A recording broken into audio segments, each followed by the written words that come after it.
Thank you very much. Good morning, everybody, and welcome to our Planning and Highways Committee.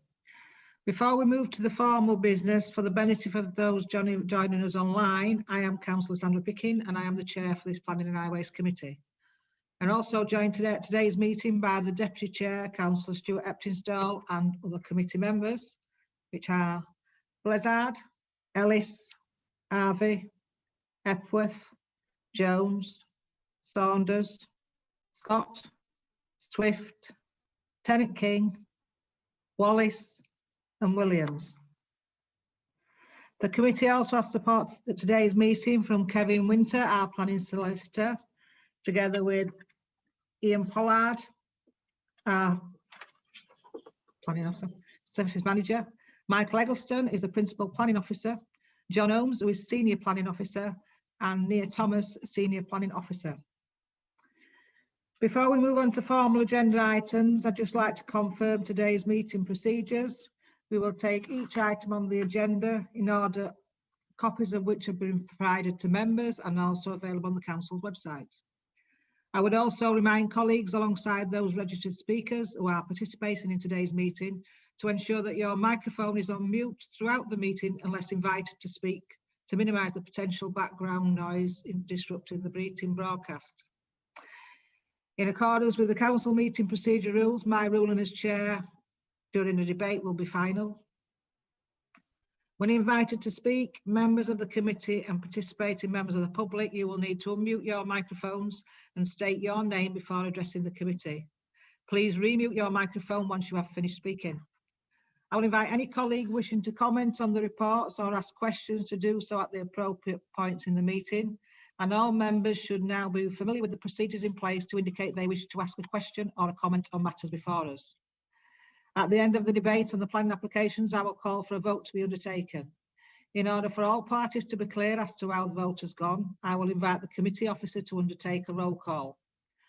The committee officer will ask each member by name to confirm their vote. This will be achieved by members turning on their microphones and individually stating clearly for, against or abstain. The committee officer will summarise the result at the end of the roll call. If everyone is happy, then I shall proceed to our formal business. Item 1 is Chair's announcements, and I would remind anyone in this meeting of the Planning and Highways Committee are not a public meeting. They are, however, council meetings held in public, and only those registered to speak will be allowed to do so at the allotted time. During the course of the meeting, it may be necessary to adjourn for a short period, and if this is needed, then I will indicate this clearly to the committee, and if required, request that we pause broadcast during the adjournment. We have no urgent item before us today, so I will move on to agenda item 3. Do members have any interest to verbally declare in the matters before us today? Yeah. Yes, Chair. Councillor Wallace? Thank you, Chair. I think somebody else, but thank you, Chair. Agenda item 6.2. I did object to the original proposal, and I've also been in discussions with objectors and now the applicant. So I declare an interest, and I won't be taking part in the meeting whatsoever, either discussion or determination. Thank you, Councillor Wallace.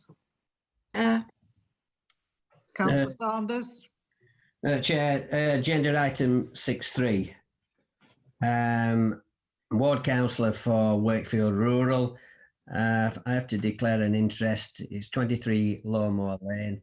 I'm speaking on the in support of the application, and then I'll take no further part in the debate or the vote. Thank you. Councillor Hepworth? Agenda item 6.1 is in my ward, but I have not taken part in any discussions outside about it, so I'll be still participating in the meeting. Thank you. Agenda Chair, item Chair, 5. I did have my hand up, sorry. Yes. You haven't noticed me. Councillor Blizzard, Ward 10. I am a town councillor, but I've had no communications about the item on 6.1. But I will be saying in the meeting, and I'll be talking about it and voting, as I've had no communications with anybody on it. Thank you, Okay, Chair. Thank you. Agenda item 4 is to receive apologies for absence. Claire? I have none, Chair. I have received from Councillor Waterhouse and Councillor Angela Taylor.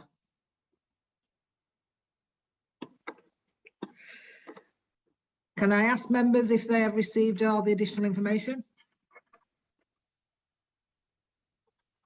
I take your silence as a yes. Agenda item 5 is to approve the minutes of the previous meeting. Do I have a mover and a seconder, please?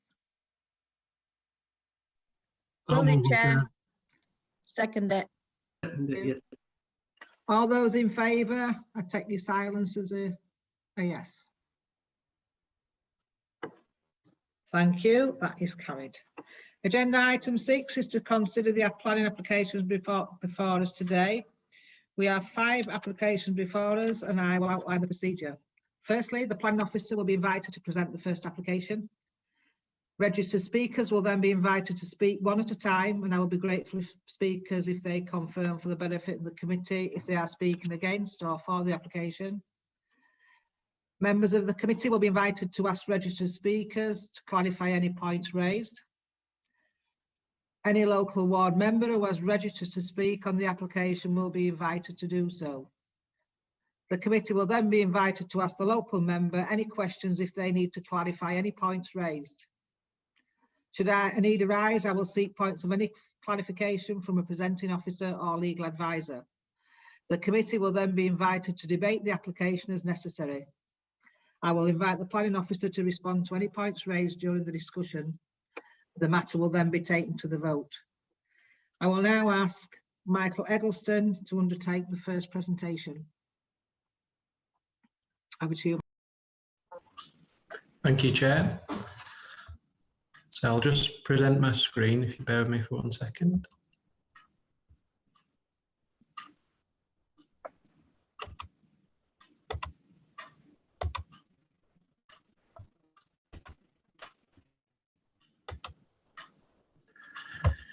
So you should now be able to see the presentation, which I'll run through. Please let me know if you can't. This is a full planning application. The detailed assessment is out in the committee report, which has been before you for the 5 preceding working days. This presentation is intended to summarise the issues and provide information on the site, running through some photos, and the development, running through some of the development plans, but it's not intended to amend or supplement the committee report unless otherwise indicated. So the land is land at Pope Street. So it's actually where Pope Street becomes Church Road in an area called Lower Altofts, which is east of Altofts. So the application is a full planning application, and it's for the demolition of buildings associated with Bridgeland Grange Farm and the erection of 156 residential units with associated infrastructure. The site is highlighted in red on the Ordnance Survey-based plan that you can see in front of you. The main features you'll observe are Wakefield Europort Industrial Estate to the east and north, with Whitwood and Normanton Industrial Estates beyond, further to the east. You can see Altofts to the west, about ½ kilometre to the west of the proposal site. And you'll see that the proposal site itself is effectively contained within the line of the M62, which is an embankment, and also the line of the Hallam Line railway line, which is, there's a railway junction in this location, and that's also an embankment. The site is accessed off Pope Street, which is just, and as you can see, the site has 2 frontages onto Pope Street. There's also a scattering of residential development within the area on the land adjacent to the site, and a recreation ground just to the west. So the first photo that you'll see is a photo of the approach to Lower Altofts along Pope Street. This is the railway bridge. So I showed you the railway line embankment. This is where the road underpasses through a bridge. It's single carriageway, restricted width and height, and has a 7.5 ton weight restriction in this location. So as you can see from the signage, priority is given to the outbound traffic from Old Tofts over the inbound traffic, and therefore it acts as essentially natural traffic calming for traffic travelling towards Old Tofts from the expressway. The second photo shows an image of Pope Street with a new build housing site shown, and also you can generally observe the character of the road. The third photo shows the existing access to Bridgeland Grange Farm. You'll observe hedges and access. The fourth photo shows bus stops on Pope Street adjacent to the site. I can refer back to any of these photos as required. The fifth photo shows the adjacent playing fields, which I think is at Old Tofts Junior Football Club play there. The sixth photo shows some shots of internally within Bridgeland Grange Farm. You can see a set of buildings associated with the current agricultural use of the site. The seventh photo is a view back from inside the site, looking back towards Pope Street and the farm complex. The eighth photo is a view along the railway embankment towards the northeastern corner of the site. The ninth photo here is a view of the new build residential development, which you could also see in the photo displayed of Pope Street. So this would effectively be the interface between the site and this adjacent residential development. And the 10th photo looks back towards this residential development, and also the existing development you can see on the other side of Pope Street, and a collection of buildings within the site. This is a view looking northwesterly towards the M62, which you can't really make out, but you can make out some of the massing of the buildings of Wakefield Europort. Obviously, there's quite a lot of tree screening that makes them not prominent landscape features. You can also see low voltage power lines across the site. So I've already described the site. This is just an aerial photograph which illustrates it from 2019. This is a wide shot, so you can see the site in the context of the industrial estate, the settlement of Normanton and the settlement of Old Tofts. As you can see, the site really effectively more closely relates to the industrial estate than it does to either the settlement of Old Tofts or the settlement of Normanton. So this is a closer view. The new build residential estate, which I showed you, is in this location. So this is recently completed development. There's also a further development that is underway on the opposite side of Church Road, Pope Street, in this location. It's not shown on this photo because this is from 2019. And you can also see the existing residential dwellings here, here, and here. So this is an extract from the adopted development plan. As you can see, the land is what we effectively call white land. So that means it isn't allocated in any manner in the policies map. So it isn't either development of restraint, such as a green belt, and neither is it allocated for future development, including housing or employment development. It's an area effectively that the development plan doesn't indicate what should happen with it. And as you can see on the opposite side of the M62, there's safeguarded land with a housing site beyond, which is currently being developed. The emerging replacement local plan 2036, upon which no appreciable weight can currently be placed, proposes the severance of this safeguarded land and some of it reallocating for housing to the south, but the northern area retained a safeguarded land. However, that plan has yet to go through examination in public, and therefore no weight can be placed on it currently. You can also see the industrial estate identified as employment zone 9. So I thought it was just worth showing you the historical evolution of the land, because it's quite an unusual piece of land, which effectively represents a fragment that's kind of sandwiched between the features which I identified. But in the past, it was a much more substantial settlement known as Lower Old Tofts. And what you can see on the plan here is the site outlined in red. So that was historically remained open fields in agricultural use. There's no evidence of any substantial historic development of the site. However, on the opposite side of the site, you can see a development of what was in excess of 150 dwellings. There was a coal mining community built by the owners of the West Riding Colliery, which was located just at this junction, which was known as West Riding Junction. And so the colliery owners established in around 1860 a coal mining community to complete with a school, recreation ground, etc.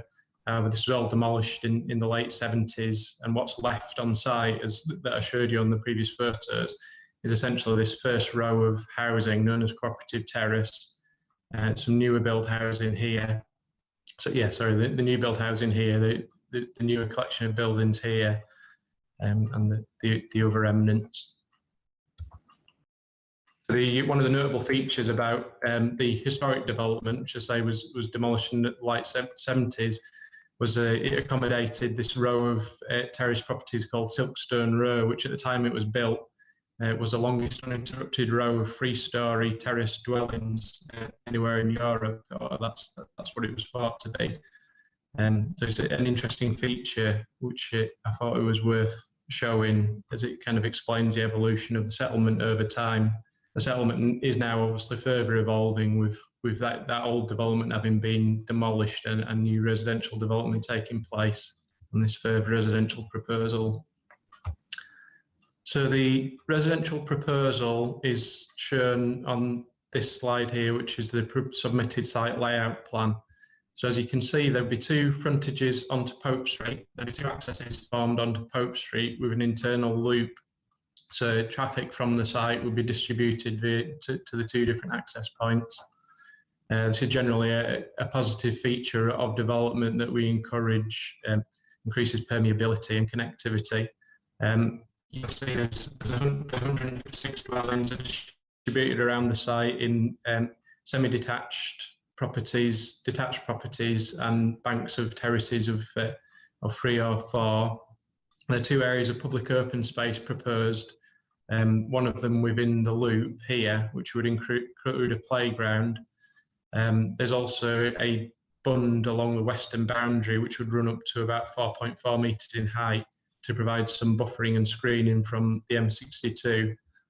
Development's outward looking in character, partly for noise attenuation reasons, but it means it would have quite a positive presence in the locality, because the views of the development would be of properties looking outwards rather than the backs of properties.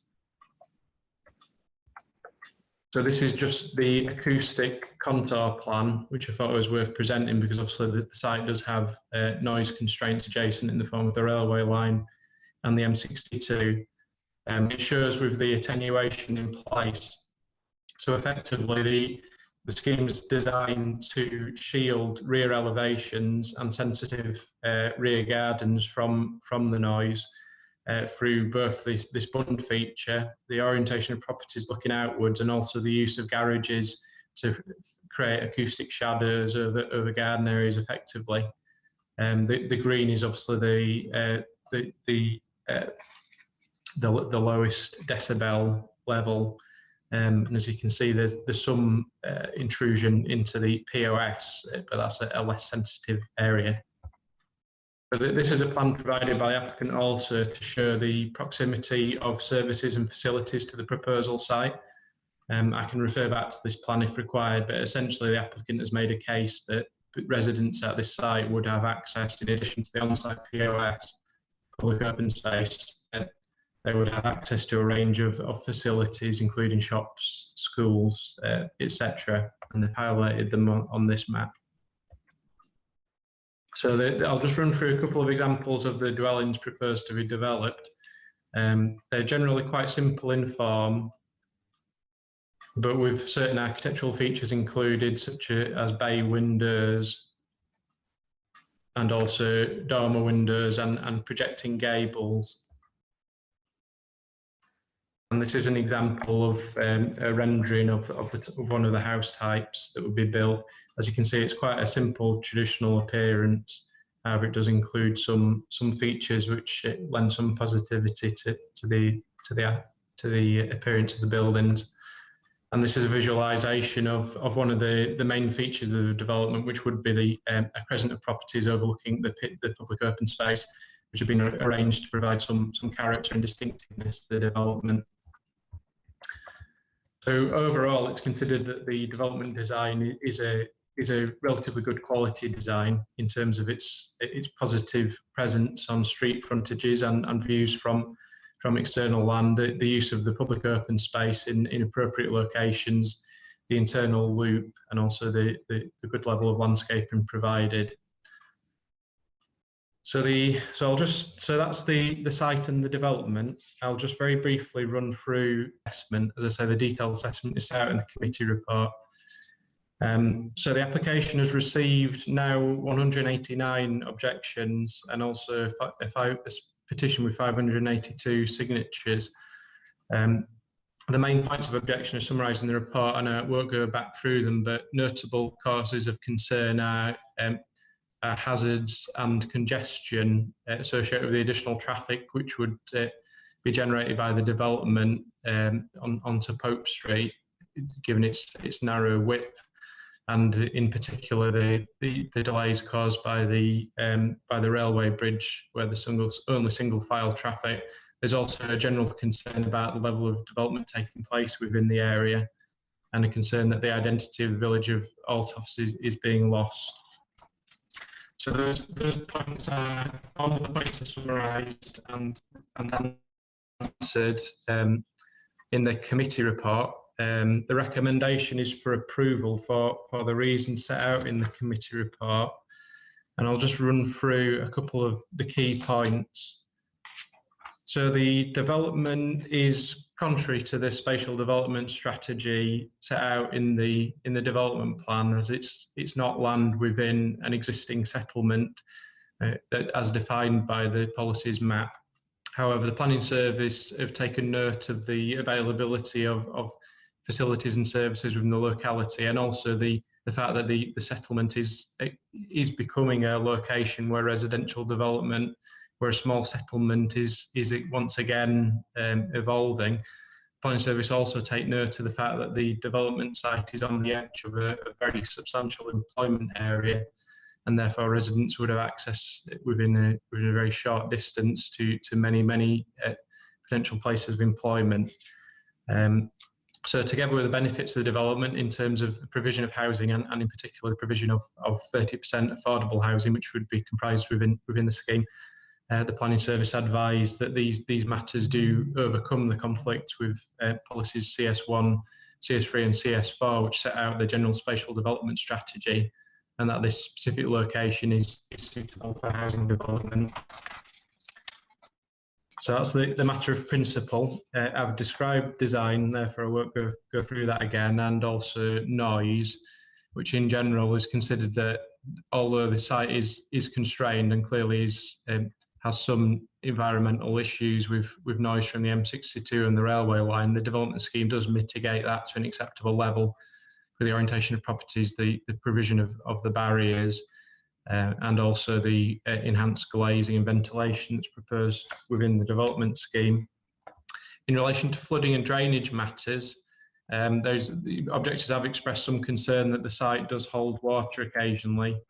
The site is not within any flood zone, any high-risk flood zone as identified by the Environment Agency.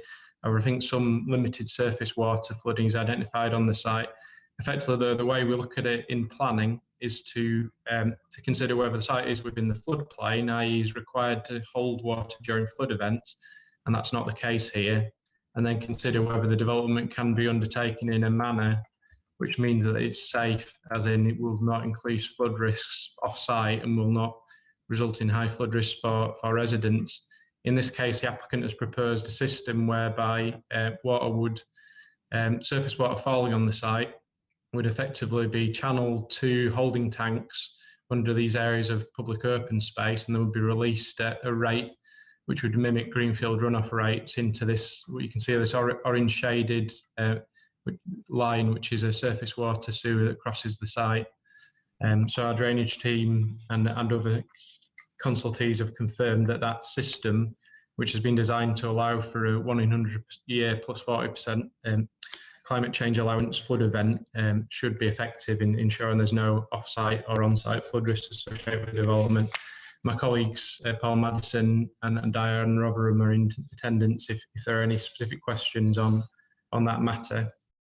In relation to highways matters, my colleague Adrian is also present.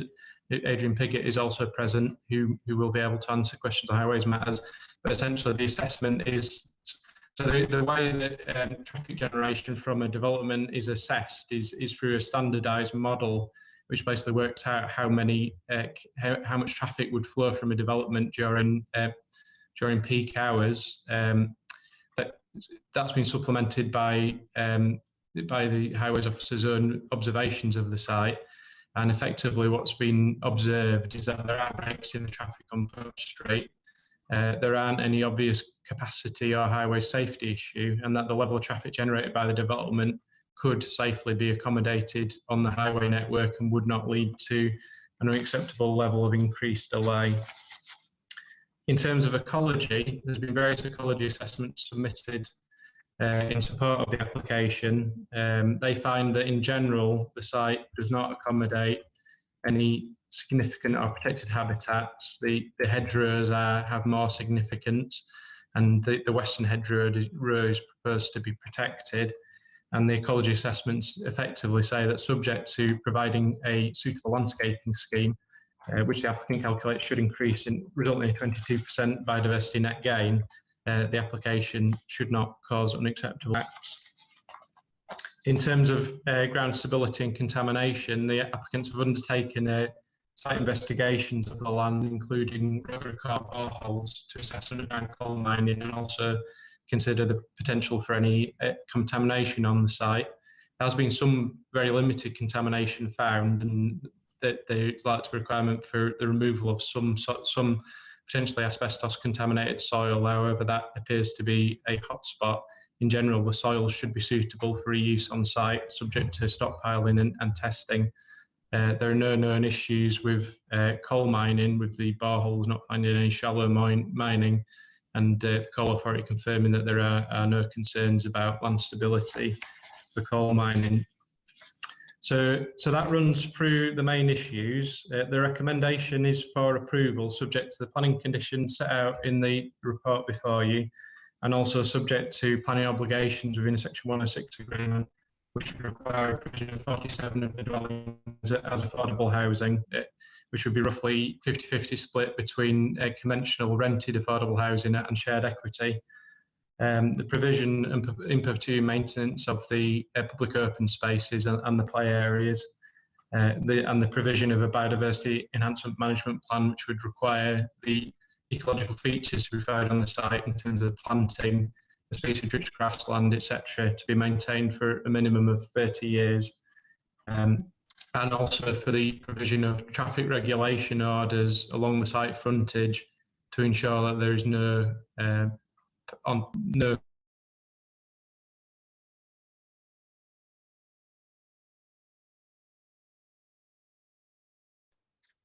Chair, I've lost Michael Eggleston. I've lost my vision as well. I have too. Yeah, it's all right. We're just going to deal with it.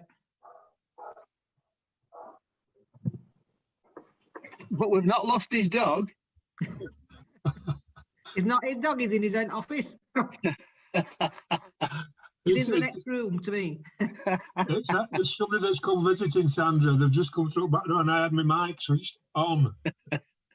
Okay.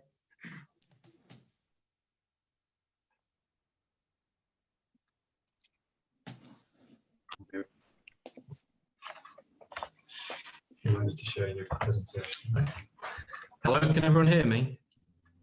Yeah, you're back on, Michael. Okay, great. Apologies for that. I'll just I was just concluding, but I'll just quickly recap on the Section 106 obligations, just in case that got missed. Bear me 1 second.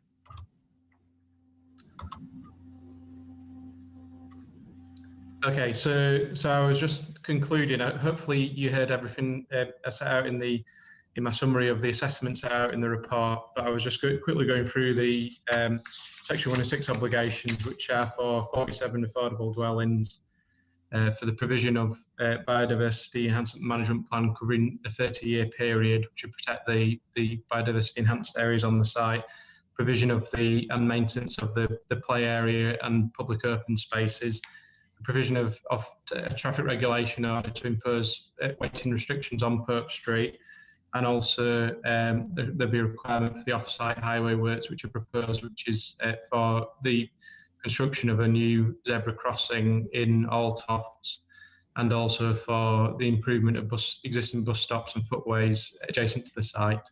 Those matters will be covered by planning condition rather than Section 1 and 6 obligation. So thank you. That concludes my presentation. Apologies for the interruption towards the end. Excuse me, Chair, it's Kevin Winter, the planning solicitor. It might be helpful, particularly for the members of the public, if Mr Eggleston could summarise the additional information that's been provided to the members. The members will have seen it, but obviously the public won't know about it. So it might be helpful, as I say, if Michael could just summarise the relevant points. Thank you. Thanks. Yeah, thank you. Yes, so there's been additional information provided which highlights the objection to the development of Normanton Town Council. They are an objection to the application. Their objections relate primarily to highways and matters related to the loss of the character of the village of Altofts. So those matters are already summarised in the report. However, they contacted the planning service just to confirm their continued objection and asked for those matters to be highlighted to the committee. The other additional information was the additional 2 objections which have been received since the publication of the committee report. So the totals I read out previously include the of 159 individual objections, include the 2 additional. There was 157 reported in the report. So those are the 2 items of additional information. Thank you. Thanks, Michael. We have 2 speakers registered, and the first speaker is Charlotte Broomhead.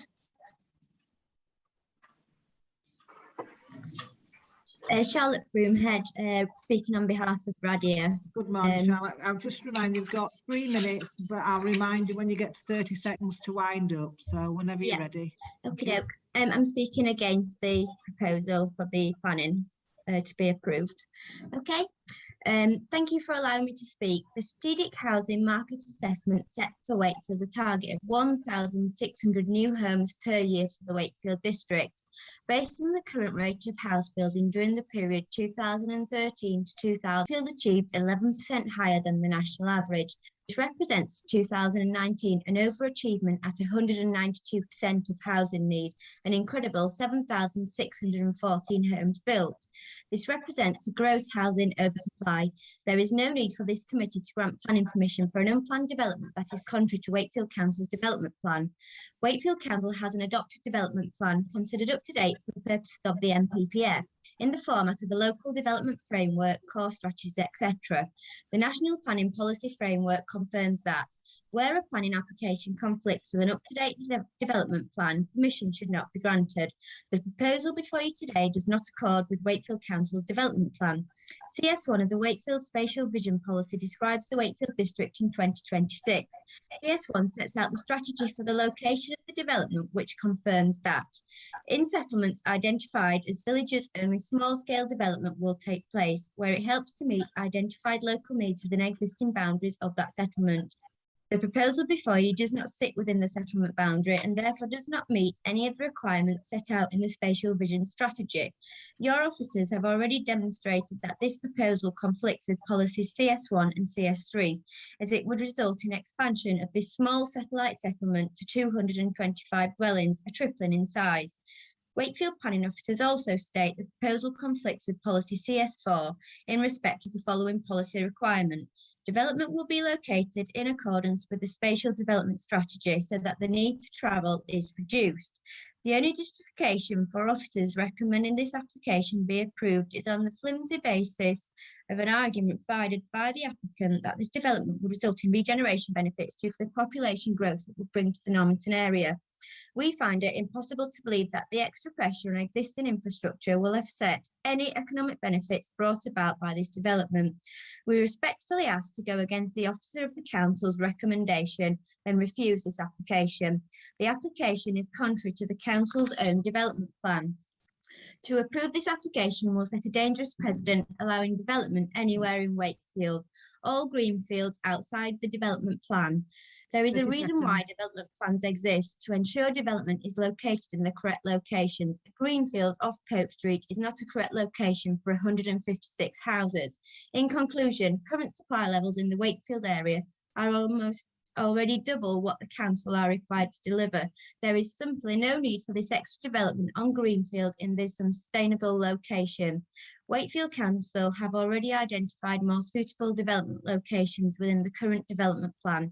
The economic benefits put forward by the developer are flimsy, and it's hard to see how Altos constituents will derive any benefit from the extra demand and burden this new development will place on the existing strained infrastructure. Thank you for your time, and we trust that you will agree with us and refuse this application before you. Thank you. Sorry, my alarm's still going. Thank you. Have we got any questions for Ms. Broomhead? Councillor Heptonstall? Thank you, Chair. Can you hear me? Yeah, okay. Right. My question is, if we could, that plan view of this proposed development, the access point and egress points coming in and going out of the estate or the proposed estate, I'm a bit concerned about the water course that runs from left to right on the plan. There is, people are aware of water building up, and there's 2 settlement tanks proposed with automatic drip feeds into this water course that runs, I believe, from left to right across the plan view. Could the officer or anyone tell me, where does that natural water come from that runs across the development site, and where does it go to? Thank you, Chair. Stuart, I think that'll be to the officer later on, that one. It's just questions to Ms. Broomhead for now. Apologies, Chair. It's okay. Councillor Blizzard? Thank you, Chair. Good morning, Charlotte. Could you tell me, do you live in this area? I do, yeah. Yeah. So you would know if them fields do flood? I would, yes. Yeah. Do they flood all the time when it's really heavy rain, or just light rain, or? There's flooding on that field quite often, but also where the surface water drains across the field, we believe it's seeping under Pope Street into the field opposite where heritage properties are, because the field opposite is underwater for 8 months of the year. Almost half of the field is flooded. Yeah, thank you. Could I ask another one, Chair? Yeah, yes, yeah. Okay. So when you were giving us all the statistics of the housing, are you trying to say to us that there's over provision of housing in the Altos area? Yes, and this is on a site that's not in the development plan. Yeah, I'm aware of that one. Yeah. Okay. Thank you, Chair. Thank you. Thank you. Councillor Swift. Thanks. How much noise do you get in that little pocket in between the railway yards and the M62 and the industry? Well, quite often we're woken up on a night by banging containers around at the railway depot. It is noisy, you can't deny that. And you also get HGVs coming through, parking up outside your property. You can hear the motorway quite often, and due to the wind direction on that site, the noise is sort of pushed across the site. Thank you. Councillor Hepworth. Good morning, Charlotte. The Highways report says that the road is sufficient for a development that size. Could you explain from your point of view why you think that isn't? Well, I think the reports that were conducted for the developer were conducted just before UK went into a national lockdown for coronavirus, so there was fewer cars on the road.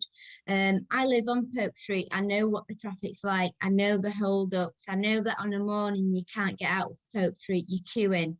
I know on an evening you queue from the truck stop at Altofts on the industrial road to get back into Altofts. The road is never quiet.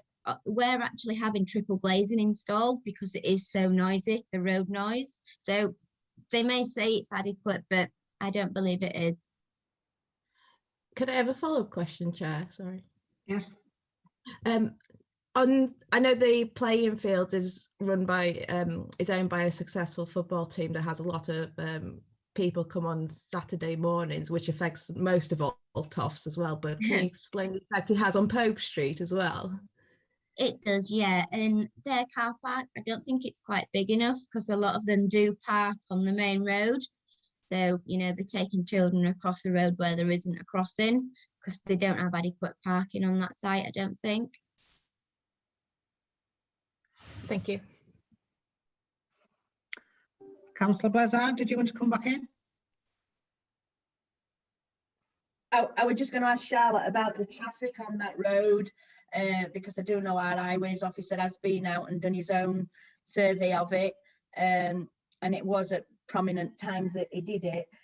But I just wanted to know from Charlotte about what the traffic is like, but she sort of answered that in Joe's question. Councillor Harvey. Thank you, Chair. A very quick question, Charlotte. So on the site in 1992, Wakefield Rural Port has been approved. So if that going ahead, then obviously this site could have got a massive impact from the industrial development. So I just wondering what's your thought on that compared to the application you're dealing with now. Sorry, could you repeat that? I couldn't quite hear you. Okay, sorry for that. So my question is, this site has been allocated, approved as a Wakefield Europort. We have a consent for Europort, okay? So that means the site could have potentially be developed as a, tunnel freight village, industrial warehousing, and also general manufacturing as well on the site. And compared to that approval, and the application we are dealing with today. So what's your thought in comparison of these two different approvals? Thank you. If this, go ahead. I think obviously that site couldn't have industrial units built on it, I don't believe. Could I just clarify here, if that's okay? The Wakefield Europort development did go ahead, and that's the development you can see to the east and the north of the site. This site itself wasn't subject to the Europort consent, other than a restrictive condition saying it couldn't be developed for industrial units. Thank you for that.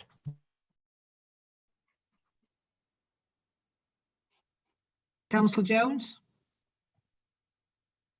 Yeah, thanks, Chair. Yeah, I visited the site yesterday because I felt that I wanted to get a feel for it, because obviously having seen what the layout is, obviously I do know the road in any case, but I certainly did notice during the middle, I was sort of early afternoon, and there was very quickly a build-up of traffic in that area. So are you saying, Charlotte, that despite obviously what the surveys are saying, that it's only at certain times of the day that it is a regular occurrence, the build-up of traffic, particularly around the railway bridge? Yeah, it is. And I think the amount of HGVs that are breaching that weight limit as well is also a concern for sort of a safety point of view for local residents. Obviously, the road gets busier, there's more children down this end, the road is busy, and I don't think the surveys that were conducted are a true reflection of actual traffic movements.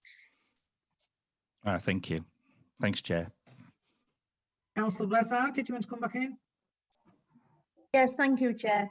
So Charlotte, with the traffic from the Europort and the industrial estate, and as you've just said, there's a lot of heavy goods vehicles coming through that aren't supposed to, and if this development was approved today, are you sort of saying that there's too much traffic coming out onto that highway all at once, because everybody will be going to work at 9 o'clock and coming home at 5, and then you've got your school runs and things, and we're having to mix all that traffic in with the traffic from the industrial estate and Europort?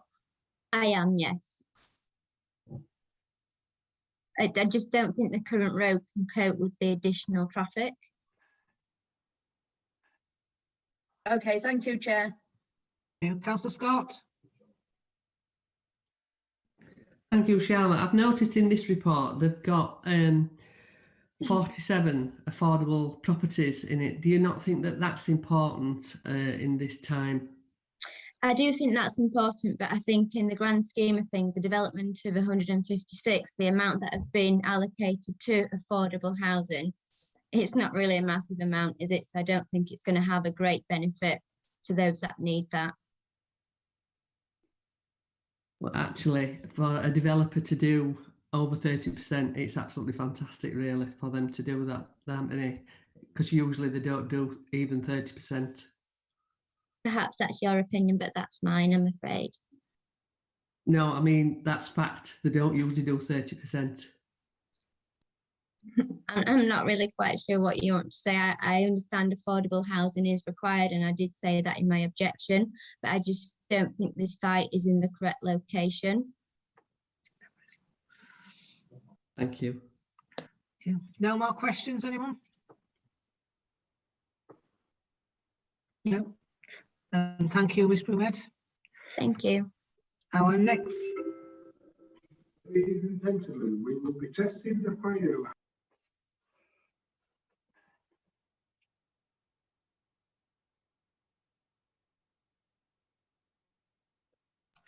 Sorry about that, I just had to mute, we've got our fire alarm going off at 11 o'clock. Our next speaker is Sue Young. Over to you, Sue, you've got 3 minutes, and we'll remind you when you get down to 30 seconds. Thank you. Thank you. Good morning, Chair and members. My name is Sue Young, and I'm the Executive Director of Investment at Wakefield and District Housing. I'm speaking in support of this application. Firstly, I'd like to thank you for the opportunity, take the opportunity to thank your officers for the work on the planning application. We've been working with them since the pre-application stage, and their input throughout the process has been invaluable. It's resulted in the planning application securing no objections from any statutory consultee, including highways, environmental health and spatial policy. So we're seeking a planning permission for 156 homes and the creation of a large play area of public open space. The proposal that we've put forward would deliver 30% affordable housing, which is in line with council policy. The proposed development will clearly help address the identified housing need within the district and support wider regeneration efforts within the 5 towns area.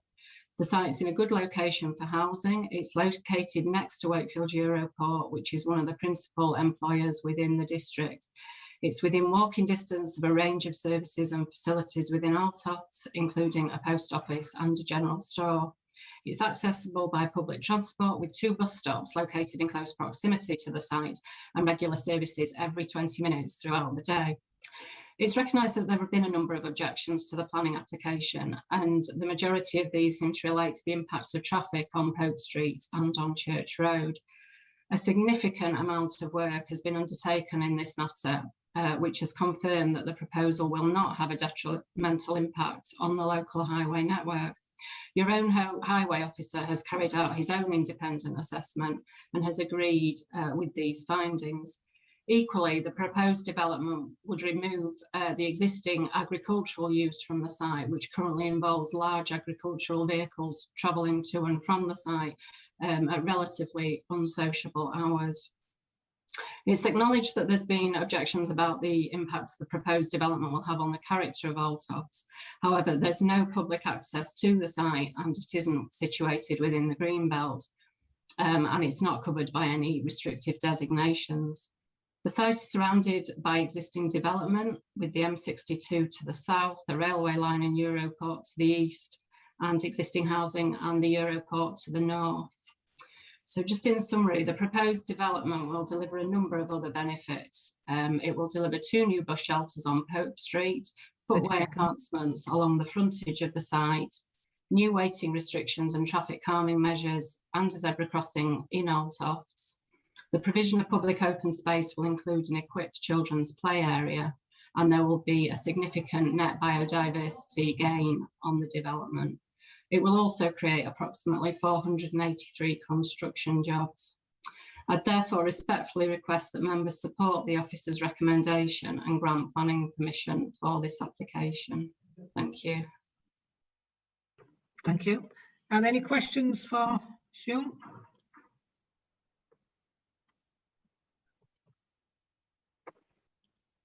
Chair, I can't get my hand up properly. Can I come in, or is there something for me? Yeah. I'd just like to ask Sue, when they did the surveys, did they take into account the developments that's already been passed down on this Pope Street development area? Because there's a development on the opposite side, and then there's 2 smaller developments. Did they take them cars that'll be coming out onto the road in with theirs? Yes, it did. Can I just ask our highway consultant just to comment on that, please? Good morning. Good morning. Yes, my name is Lee Ogden. I'm the highways consultant. Basically, what it is, the traffic surveys were carried out in 2018 initially, and it was for a larger development, believe it or not. And they worked anyway in terms of capacity and junction performance. The residential developments you're referring to are quite minor, really, in terms of actual traffic generations. They are small developments. So in my view, they'd have minimal impact on any junction performances for the proposed junctions and also the expressway junction.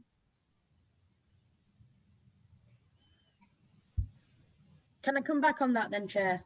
Yeah. Yeah. Thank you, Lee, for that. But with the traffic of the other little smaller developments, I know you're saying they're insignificant, but when they all accumulate on that little stretch of road, and you've got your Europort and you've got your other industrious vehicles coming onto this road. I've been down there yesterday, and the amount of heavy traffic that were coming from the Europort and the industrial estate, your little white vans, you might not think that that's a lot of traffic, but from a little village like Old Tofts is, that is a lot of traffic. Thank you, Chair. Can I just answer that one? Yeah. What it is, we have done the assessments. We've also looked at the expressway junction in terms of the future year as well. The future year is 2029. Basically, it's proved that it will operate within capacity, and the future year is determined with traffic growth data from the Tempro programme, which is a nationally recognised programme, and that kind of takes into account traffic growth based on new developments as well in terms of the averages. So I'm still satisfied that it's the proposed junctions will operate satisfactorily, and also the expressway junction. Thank you, Chair. Thank you, Lee. Yes. You described the site as being bounded by a railway terminal on one side, a motorway embankment on the second side, and a big industrial development on the third site. I was a bit surprised that you appeared to regard that as an ideal site for residential development. My name is Stephen Carsey. I'm the planning consultant on the project. In terms of the location of the site, I think we were talking about in terms of its overall character, that it makes very limited contributions to the wider landscape. In terms of its locational benefits, we would stress it is next to the Europort development, which is one of the major employment sites within the district. It's obviously close to, the site entrance is close to 2 bus stops, as Sue outlined, which have regular services. I think the services are every 20 minutes to all the 5 towns and also Wakefield. You're within walking distance of a number of shops and services within Altofts. So the development will also support the viability and vitality of Altofts as a centre and support those services and facilities. So I think when you look at the wider locational benefits, we do think this is a suitable site for housing. Hopefully that addresses your question. Actually, it doesn't address my question at all. And the question was obviously directed to the person who made the comments that I referred to. But my question was whether a site bounded by a motorway on a high embankment, a heavy duty freight terminal, and a very, very large warehousing site, was whether that was the ideal environment for a nice new housing site, or whether perhaps you might have directed your attention to one of the many, many sites that the council has actually allocated for that purpose. In terms of those issues raised, I presume you're talking about sort of issues in respect to things like air quality and noise, which are associated with those, with the M62 and the railway line. Those issues have been looked at, and I think your planning officer, Michael, outlined the mitigation measures which we put forward to overcome those issues, which means that we can create a good residential environment for the residents of the scheme. So we think, yes, we've recognised there are those constraints, but there is a solution to those constraints which we've put forward. I'll leave it at that, Chair. Thank you, Councillor. We have Councillor Harvey. Sorry, Chair, I lowered my hand. I think that probably Steve has mentioned it already. You believe that there will be extra public support networks, transport support, once the residents, the numbers increase. Is that what you're saying? Yes, we obviously transport providers will meet demand. So there's more higher population, higher density of population. Generally, services do increase. As part of the scheme, we are providing 2 new bus shelters on Pope Street. At the moment, they're just bus stops. So we're proposing 2 bus shelters on either side of the carriageway to hopefully make it more attractive for residents of the scheme and the surrounding residents as well. The new residents of the residents of recently constructed developments as well, to encourage them to use public transport. We're also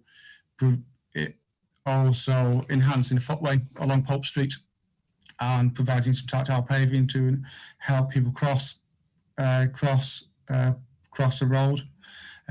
So we're putting a number of measures in to hopefully encourage people to use public transport.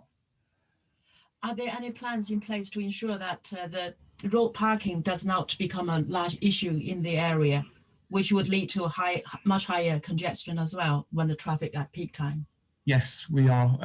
We have agreed to enter into a TRO, which is a transport regulation order, I believe, which will put waiting restrictions along Pope Street, which will prevent people parking along Pope Street to avoid that congestion. I might hand you over to our highway consultant who will be able to explain a bit more detail about that. Hi there. Yes, basically what it is, it's a traffic regulation order. Now we're proposing to put in WL lines at the minute to secure sight lines from the junctions. Now this would be a scheme to be agreed with the council's traffic and highways officers. So it's very much just a draft at the minute. But as I say, I think there'll be a suitable condition for us to enter negotiations with the council, albeit it's already been approved in principle anyway by the highways officer. But it would need to be, subject to the normal regulations that or procedures that are carried out to put in WL lines, such as public consultations, to come up with the best scheme. Thank you. Councillor Blizzard. Thank you, Chair. I'm not quite sure who would want to answer this one, but it's directed to Stephen, Sue, or Lee, whoever wants to answer. Could you tell me why there were never any solar panels or electric vehicle points added onto this housing estate? What the planning? And as for the bus stops, I don't want to decry people who catch buses, but I don't think there's that many at that end of Altofts that be catching buses. I think they nearly all have cars to get to work.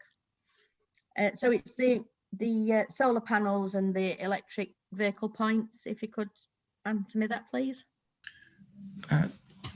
I'll hopefully be able to answer you.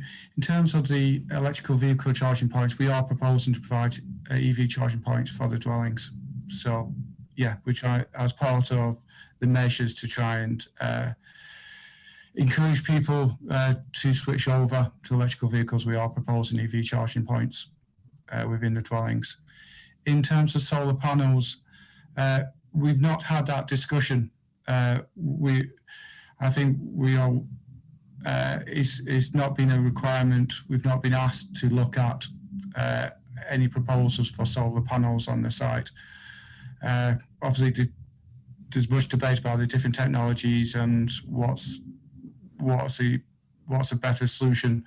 I think in terms of the design of the dwellings, they've been designed to be energy efficient as far as possible to try and conserve energy in terms of when they're being occupied. So yes, we've produced this energy statement which sets out how energy, the number of energy conservation, energy measures to conserve energy in the dwellings. In terms of the other point you raised, sorry, Councillor, could you remind me of the other question? It was about the bus stops and about people catching buses and making it safer for people with buses and things. Then, yeah. And I'm not decrying people who do catch them. A lot of people haven't got cars, but in my experience, people have cars to be able to get to work because they can't trust the transportation of buses. I would say in our point, you're correct. All you can do in the planning is to try and encourage people, make it as easy as possible for people to use public transport. So as part of the scheme, like I said, we're upgrading the bus stop so they provide shelter. So there's a covered shelter for people to wait, which will hopefully encourage some people. I would say the bus service on the site is very good. It is every 20 minutes throughout the day. So from early in the morning to the evening. So it is a good service, and I think it goes through not only Pontefract and obviously Altofts as well, and down to Wakefield. So it is very good service. So that will hopefully encourage people. We also, as part of the scheme, will provide information pack for residents so they have the information about the bus services to encourage them to use a bus and make it as easy as possible for them to make the right choice. But as previously said, in addition, the properties will be provided with EV charging points, so it will help to hopefully facilitate people to move across to electrical vehicles or hybrid vehicles. So if people who are still using their private cars do so in a more sustainable manner. Okay, sorry about that. I must have missed it in my paperwork then about electric vehicle points. If Michael can direct me to which page it's on, I'll have a look through while we're going on with the meeting. Thank you. Thank you.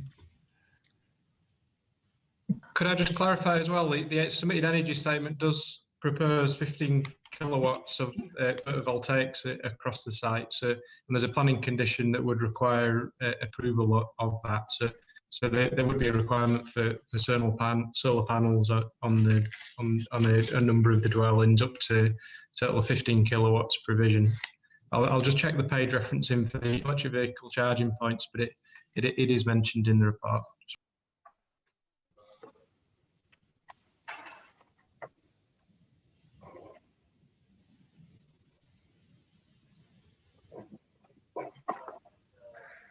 Yeah, I'll take another question from Councillor Scott. Thank you. I've just got a couple of questions, well, 3 actually. You've talked about bus shelters, but one of the objections is about the bus services being inadequate as it is. So have you checked whether they are adequate or not? And if they are, how are you going to promote that? Second question is around garages. You've got 50% of properties with garages, the other 50 not. Are they the ones that don't have garages? Are they the ones that are going to be affordable properties? And why have they not all got garages? And also, how many properties are going to be accessible for people with disabilities?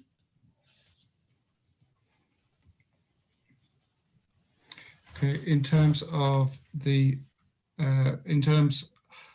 bus shelters, as far as I'm aware from the information publicly available, the buses are every 20 minutes. Or thereabouts every 20 minutes. So as far as I'm aware. And are they adequate on the morning and an evening? As far as I'm aware, it is a very good, it seems like it's on a main route. So obviously I've not stood out there counting the buses every day, but as far as the information which is available online. It's just one of the objections says it's not adequate as it is. So I'm just wondering on a morning if the buses are full by the time they get there. Well, I've never seen a full bus, I would say. Obviously, it's difficulty. It's always a chicken egg, isn't it, with public transport? There needs to be enough people to make it a viable service and improve the service. And often the case is they need a customer base, so more housing you provide, especially in these locations around main bus routes, more sustainable and viable you make that service, and more likelihood that the quality of that service will improve. Thank you.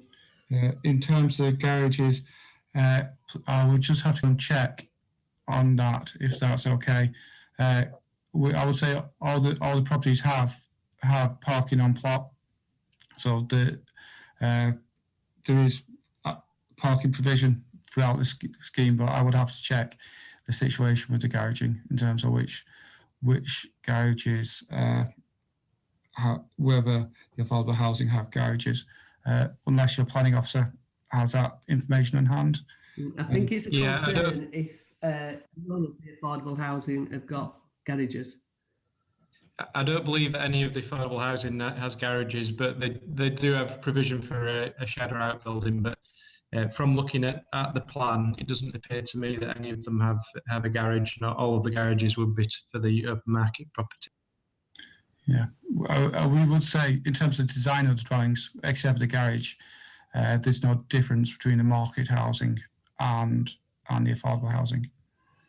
So if we've got, I don't know, you've not answered the third question yet on accessibility, but if you've got some properties that are affordable, but at the same time accessible, and that person needs a vehicle, they haven't got a garage to put it in, then have they? I think the properties have been designed to accessibility standards. We're providing 2 bungalows which are designed to be adapted for wheelchair users as well. And they've been designed to ensure that people with wheelchair, so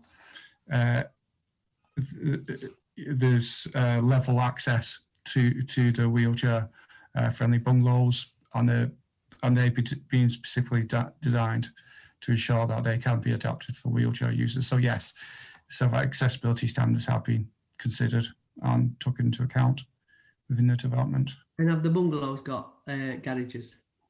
I don't believe they have. I'll have to go and check that. But the affordable housing won't have any garages, but like Stephen said, the bungalows will have level access from from the parking space to the property. Yeah, I'm not sure how desirable it would be for the bungalows to have a garage, just think the logistics of a wheelchair user trying to get in and out. Yeah. Well, I'm just thinking if it's snowing and they've got to get to the car outside and there's no access from the bungalow to a garage next door to it, then they've got to go out in snow in the wheelchair to be able to get to the car.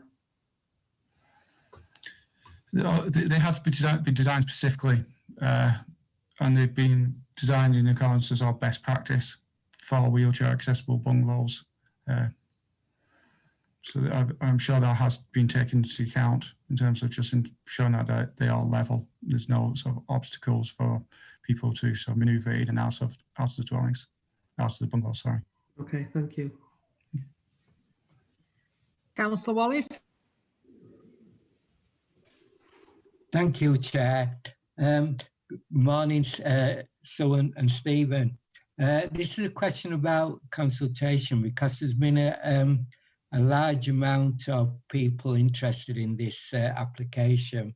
Now, I know that 2019, there was an application which went in and that was consulted on. There was a meeting at the, I think it's a community centre, church community centre. After that, that's correct. Sorry, Stephen. That's correct. Yeah, all right, thank you. I just, but after that consultation, the application was withdrawn. Then this application's been put in, and because of COVID-19, there has been consultation, but the consultation, because of COVID-19, has been limited. I just wondered what's the story behind that. Did they, given that people are objecting, was the consultation favourable or not? And what was the reason for the withdrawal? I know this is a different application, but it's just to have some history to this application, why I'm asking. Yeah, no, you're correct. The first application we held at a public exhibition in Althoff, as you would expect. It was a robust meeting in terms of there was a reasonable amount of residents who weren't happy with the principle of this site coming forward for development, similar to which is outlined by the lady who spoke previously, objected to the application. There was a lot of concerns about highways and a lot of the site in principle. We then found, I think the application was in for a month or two, and then it was withdrawn, and we went away and did some further work in terms of highways and looking at the scheme and things like air quality and noise as well. Unfortunately, because as you know, you have to resubmit an application within a certain time frame to take advantage or with the current system to allow you to submit with a free call the second time. You're limited to having to submit the application within a time frame, and unfortunately that time frame was running out at the same time as lockdown. The first lockdown occurred, so we were unable to carry out another public consultation event. However, we looked through your council statement of community consultation, and that recommended we consulted the surrounding residents, which we did via our leaflet drop. So we did inform the town council as well. So we made reasonable endeavours to consult the local residents. We understand that that some people weren't happy with the extent of the public consultation, but unfortunately, I'm not sure we couldn't, under the circumstances, we couldn't hold a public exhibition, and there was very limited opportunity to carry out a wider consultation. I would say, in terms of, we did have a number of people.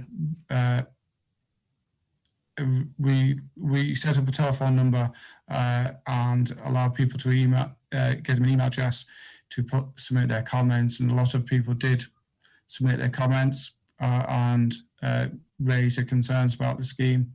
So it was clear that the wider community quickly became aware of the public consultation exercise.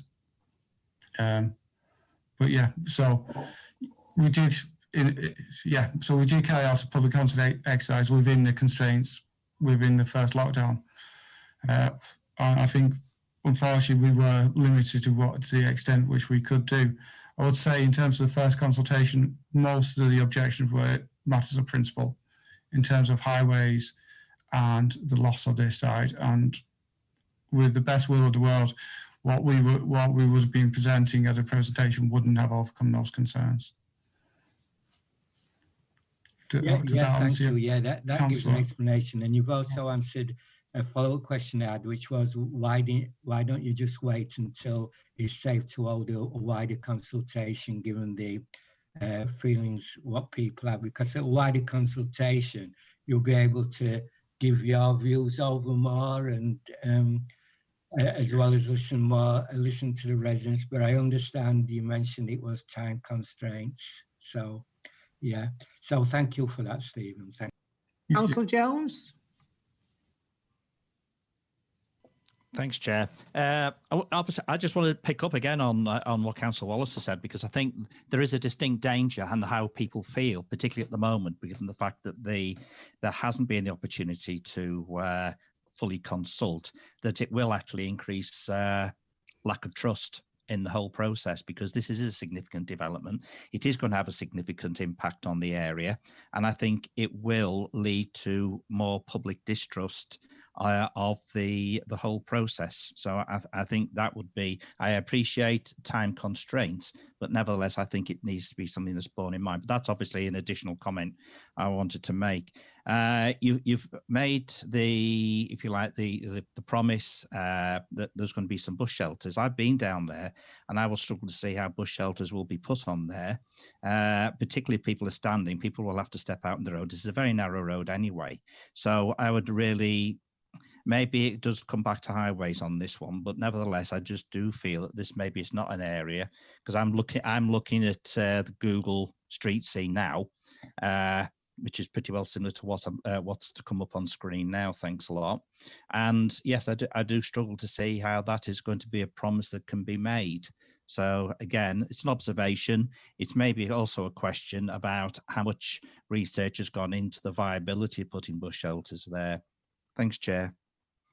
Hi there. Yeah, can I just answer that? In terms of the bus stop upgrades, will be the cantilever type to the rear of the footway. So basically, there'll be no obstruction to the existing footways at the minute.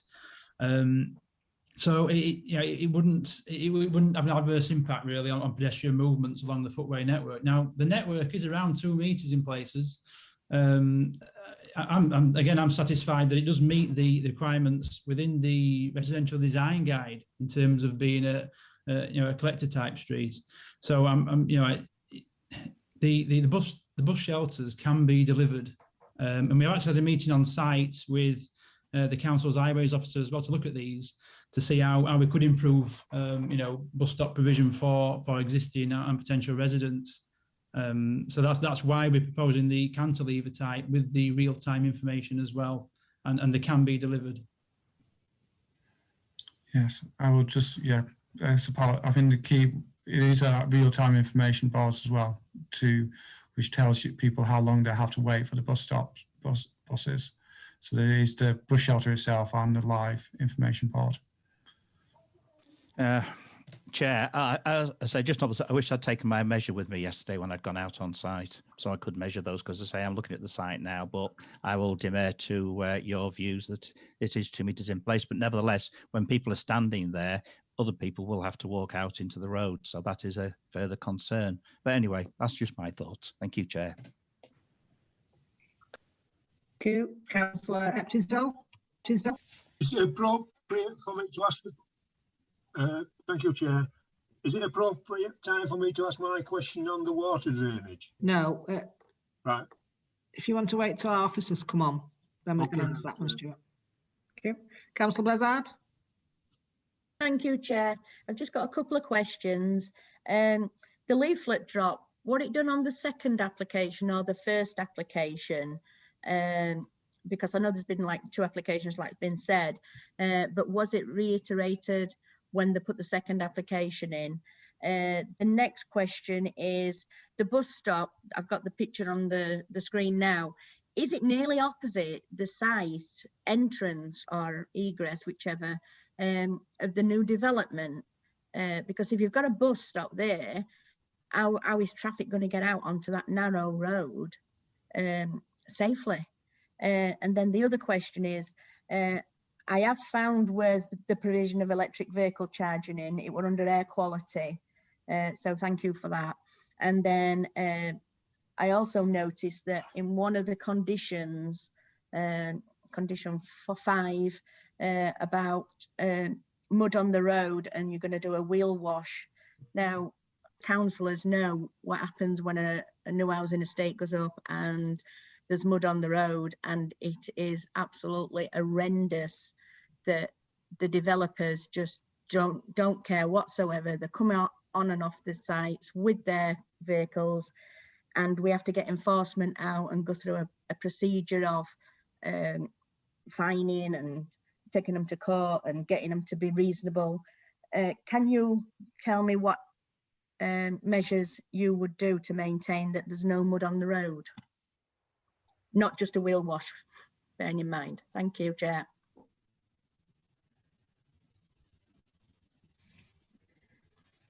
Thank you. Do you want me to answer the bus stop question first of all? The bus stops are actually located between the access points. They're far enough away for it not to impact the turning movements to and from the access points. So I'd just like to clarify that. In terms of leaflet drop, I can confirm that leaflet drop was done in respect to the second application. It was the application which you're currently considering at the moment. So because it was recognised that we couldn't carry out a public exhibition because of constraints with lockdown, so we thought that would be best way to consult the surrounding residents, because it allowed them to see the information about the development. In terms of wheel washing, we are proposing to enter into a construction environmental management plan with the council. I think that's detailed within the conditions, which will provide details of the wheel washing, and I'm sure WDH would be amenable to further discussions with the council in terms of to ensure that whatever measures are necessary are put into place to minimise any issues of mud entering the highway. As you know, WDH are intrinsically involved with the district. They work throughout the district, and obviously it's good for them to contain a good working relationship with the council on these matters. I can't see how it would benefit them at all to get into a dispute with the council in terms of inconsiderate working practices on the site. I'll just add to that, Stephen. We do have very stringent site management practices in place, and our reputation depends on that, as well as our partnership working with the council to keep that in good order. Chair, can I just come back on that then, please? On the consultation, did you set a web page up or just specifically for this this application, so people could comment, give you their points of view? Because I know that people think they'll get a leaflet through the door and they just bin it because of whatever reason. They think it's junk mail. So putting it on a website, which most people look at, you might have got a better feel for the area and what the people were saying. Unfortunately, given the time constraints, we were limited about what we could do. It was at the time of the first lockdown, which I think took everybody a little bit by surprise when it did happen. So we were limited in terms of time, in terms of the amount of public consultation we could organise, and in substitute of the public exhibition which was being planned at that time. Yes, so unfortunately, time constraints did limit the extent which we could do. I would stress it was the second application, so people did have opportunity to discuss the proposals with us in the first, in respect to the first application. And given the amount of comments we've had and the application has had, it's clear that people quickly became aware of the development. There was no issue. Sorry, Stephen, but could I just ask which properties did you? I've got the map up, an aerial photograph now, what Michael's put on. Which properties did you actually leaflet then? Basically, all the ones along Pope Street Church Road, effectively, which border on or within close proximity to the site. We didn't go beyond the railway bridges on either side of Pope Church Street. So those ones in immediate vicinity of the site are slightly set back from the site. I would stress that's what is broadly required within your statement of community involvement. It talks about consulting those properties, immediately surrounding the site.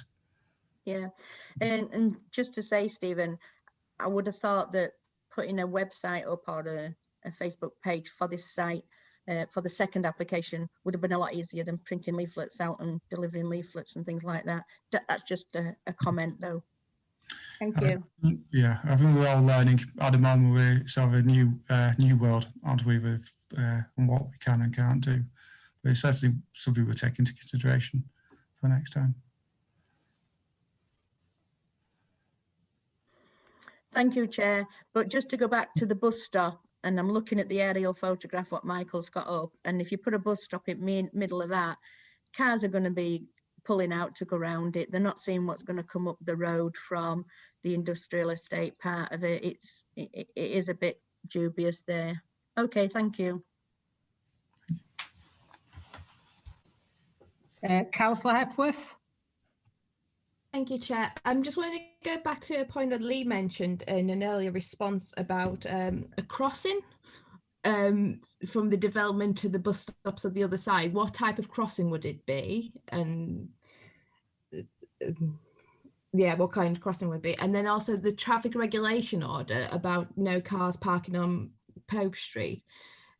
As the entrance way, as you come from the railway bridge along Pope Street, there's new development there. There's cars already parking on the street because they don't have sufficient parking on there. Are you going to stop other residents on the street? Because I've never driven down Pope Street and not seen on-car parking, especially as Charlotte pointed out, on a Saturday morning when the football pitch is occupied.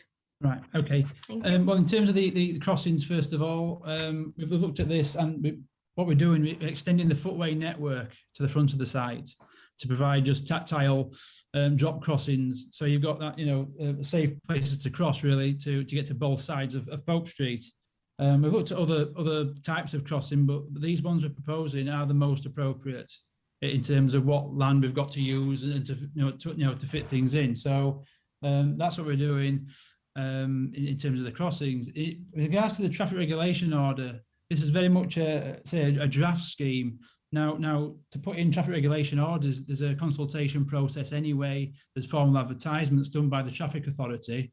So the scheme can be moulded to suit, the conditions on Pope Street to try and suit everyone, if you like. Does that answer your question?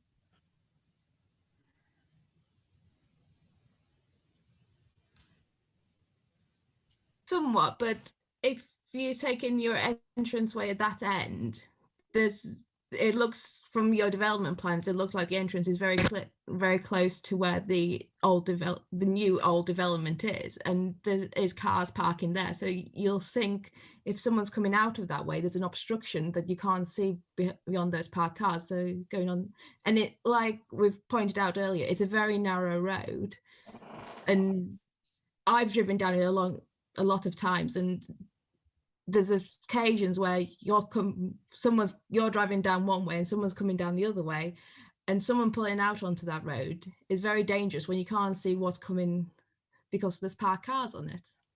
I mean, in terms of our site access points, the TRO scheme that we've got it includes the sight lines. So basically, it prevents parking within the sight lines.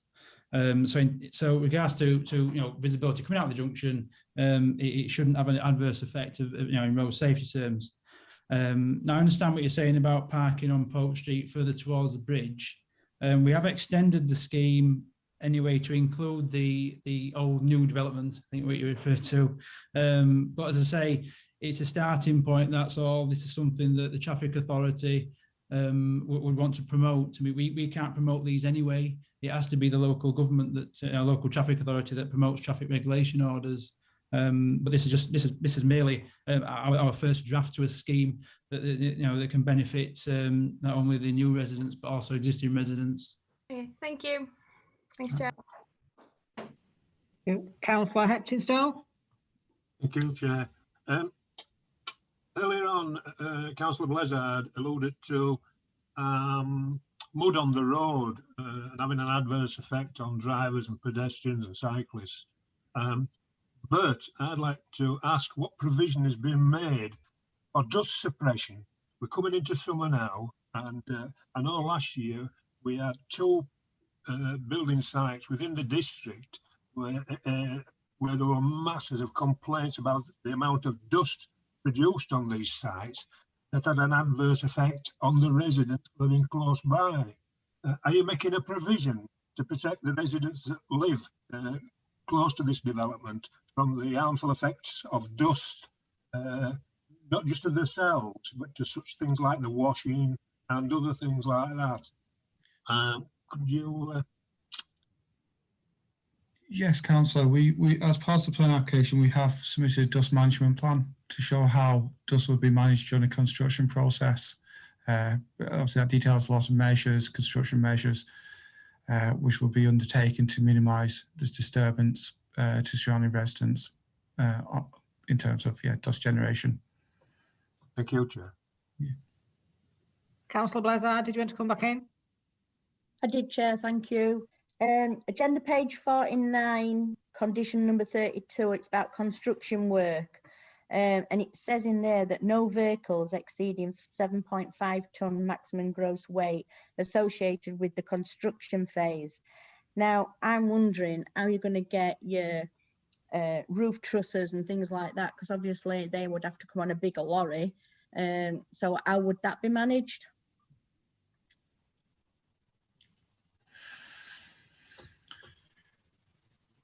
Sorry, Councillor, that's slightly beyond my area of expertise. Could I just explain the condition there that's been referred to, if that's okay? So this is condition 32, and this seeks to impose limits on construction hours and hours of delivery. So the reference to 7.5 tonnes is basically trying to catch all vehicles that are essentially heavy goods vehicles, rigid and articulated vehicles bringing materials to the site. So condition 32 doesn't prevent them from coming to the site. It just requires that they would only arrive at the site between 7:30 and 6 Monday to Friday, and 8 and 1 on Saturdays. So just to clarify that. Michael, it does say construction phase, so of the development. So that's why I'm asking about the bigger lorries, because if this application did go through, there would be bigger lorries coming onto that building site. And I don't want residents screaming saying that, we said 7.5 tonnes, why is this big lorry coming in and doing? So I think that might have to be changed if the application does go through. Yeah, so just to clarify, there would be no restriction on the weight, there would be no weight limit on vehicles entering the site. There is a weight limit on the road currently, which obviously when there's questions for officers, we can explain if required. But that condition 32 doesn't restrict the weight of vehicles that can come on the site, except at antisocial hours, effectively. So the construction vehicles will largely be greater than 7.5 tonnes, because that's basically a large van. So there's no way you could operate a construction site without, large 20-ton HGVs getting onto the site. The matter is how they're managed, and it's condition 5 that requires a scheme to be approved that would manage how the HGVs access the site. in terms of routing, etc. And there'd be a number of matters to consider there in terms of trying to select the least sensitive route, but also mindful of restrictions on the highway network. Okay, thank you, Michael. Thank you. Okay. No more questions then for WH? No? Then we have questions to officers.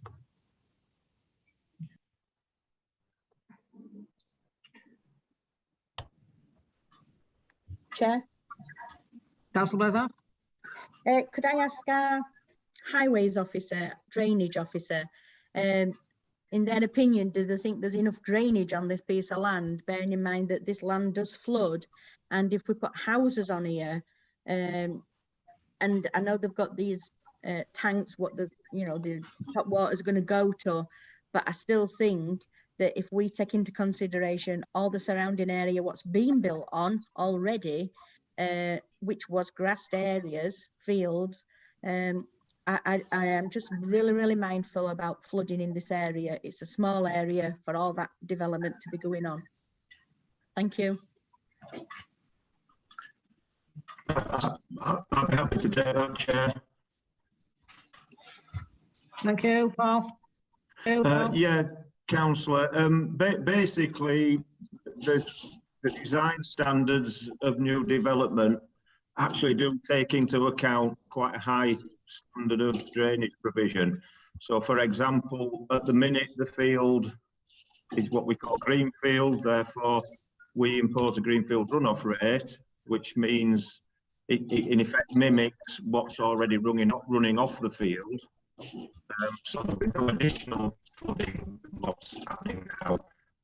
What the design should do, I agree with you, we're putting development on a greenfield site, but the design is actually to a very high standard of 1 in 100 plus a climate change allowance. So the site would actually be better controlled from a drainage point of view. The surface water maps that the Environment Agency produce actually do show this site as is quite low risk. I accept we've had quite a lot of issues recently with runoff off fields. Actually, a development like this controls the flows better than just the bare field because we actually know where it's going. All the runoff from the drainage from this site will actually go into a Yorkshire Water sewer, and there are some large tanks designed to hold excess flood water.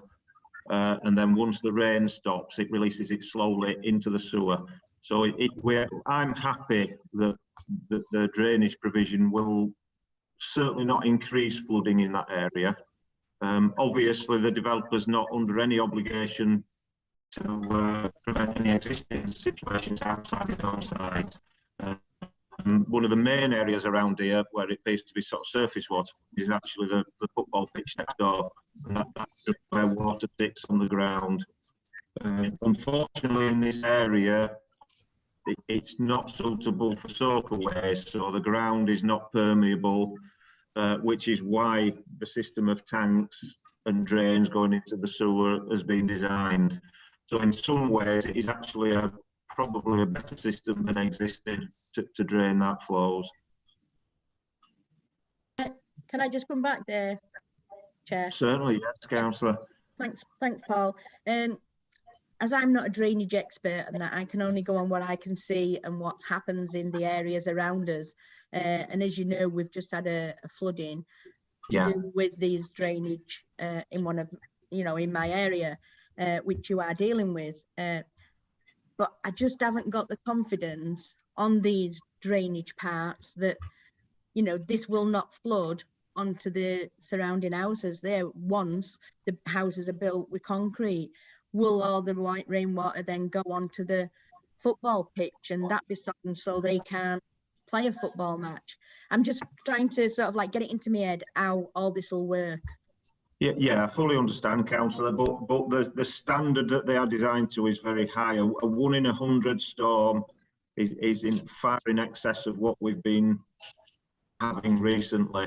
And as you saw in other areas, it is actually, there's no guarantee there won't be exceedance of a storm that actually beats the system. We get that that's why rivers flood. But this design standard and the way it's designed with the tanks and that, it is to a very high standard. It allows for a climate change. So I would argue it's actually a much better system than just leaving the grass there. There's also the bunds at the side in terms of the football field, so that will protect that as well. And it meets the national standards that are required from the government. So I'm confident that the drainage system is adequate. Okay, thank you, Chair. Next speaker is Epchinstow. Councillor Epchinstow. Thank you, Chair. It's 80–90% been answered as the question by Paul. But as I understood it, and I know I try getting in a bit earlier on, but as I understood it then, and I understand it now, the water in this development area from rain soaks into the ground, goes into this area from the left to the right hand side of the development area. It is then soaked into these concrete tanks. What then they operate when it's the right time and there's or they get to a certain level, they automatically come in, and then the drip feed into this sewer under Pope Street at a rate of 1.7 litres per second, I believe. But my point was, I can understand that working with rainwater, but would there be any intrusion from other sources, i.e. the football ground or anywhere else like that? We know that the water goes out through this dual sewer under Pope Street, but is there any way that any other water could get onto this site other than rainwater? That was my question, Chair. No. Thanks. Yeah, I'll take that, Chair. Thank you. Looking at our what we call the surface water apps, which are included in the flood risk assessments in the planning application, the risk of that is very low. Basically, the surface water maps show what happens when certain rainfall falls on the ground. Certainly in green areas where it's got to soak in, they're very accurate. And obviously the drainage team for the applicant has to do the work then to just confirm that. But the football field shows that even in an excess of, say, a 1 in 200 event, which is probably a 1 in 100 plus climate change, that the water wouldn't come off the field. So again, although there are areas around here that do have water on the fields, it is a relatively low risk site from surface water. Thank you, Chair. Councillor Hepworth. Thanks, Chair. It's to highways. The traffic surveys that were done on the road, can you tell me when they were done, what days they were done, and what time of day they were done? And in relation to the proposed traffic regulation order on no on-street parking, what measures is the Highways Department going to take to enforce that this is carried out when the current traffic regulation order of the weight limit is not adhered to on the Pope Street at this moment in time? Thank you. Yeah, I can, Adrian Piggott, I can respond to those two questions. I can't start my video though. I think perhaps James might need to click something for me. All right, Adrian. You're all right, Adrian. You can start without your video on. Okay, so in response to the first question, an important one too, about traffic surveys. So the applicant's consultant undertook the first survey on the 12th of June 2019. So we can have some trust and confidence that fortunately lockdown didn't impact on the build up to the assessment in terms of surveying traffic flows. There was also, prior to that, a survey on the 13th of June 2018.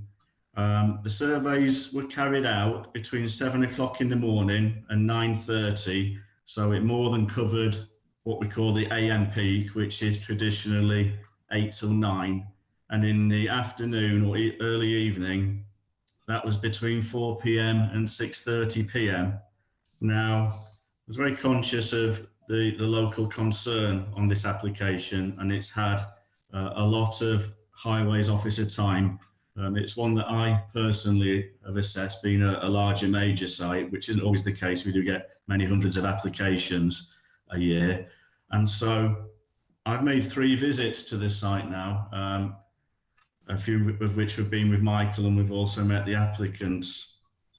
I carried out my own survey on Wednesday, the 30th of September last year, 2020, and I was there between 8 and 9 o'clock in the morning, parked just where the new smaller housing development has gone in. I think I was spotted by a few people and a construction manager as well, asking me what I was doing. And I also revisited the site in the evening peak on Tuesday, the 22nd of September, again last year, between 5 and 6 o'clock at night. Now, obviously, I acknowledge that that was during a period of lockdown. I think we were in various states of lockdown, although it's hard to keep track sometimes, isn't it? But my observations and my data collection largely mirrored that of the applicants in the year 2019 and then the year before that, 2018. So it gave me even greater confidence in the data that they had picked up. Mainly cars. I observed 3 HGVs one occasion and 4 on the other, 5 buses also, pointing towards it's a very well served public transport corridor, and I can give some information on that. So that's when the surveys were completed, and so we have got confidence in the data. Because of course, when you're modelling highways networks, your outputs are only as good as what goes in. So in terms of the traffic regulation order, this is something I think is a form of betterment. I spent a good few hours walking up and down Pope Street and Church Road. As I said, I was parked in the new development. I found it particularly challenging, both in the morning and at night, safely egressing that yet unnamed road. The reason for that was there was a lot of parked vehicles outside the new houses. That shouldn't, they were linked to the new houses as well from my observations of comings and goings. There's sufficient parking to the rear of those properties, and there's visitor parking as well.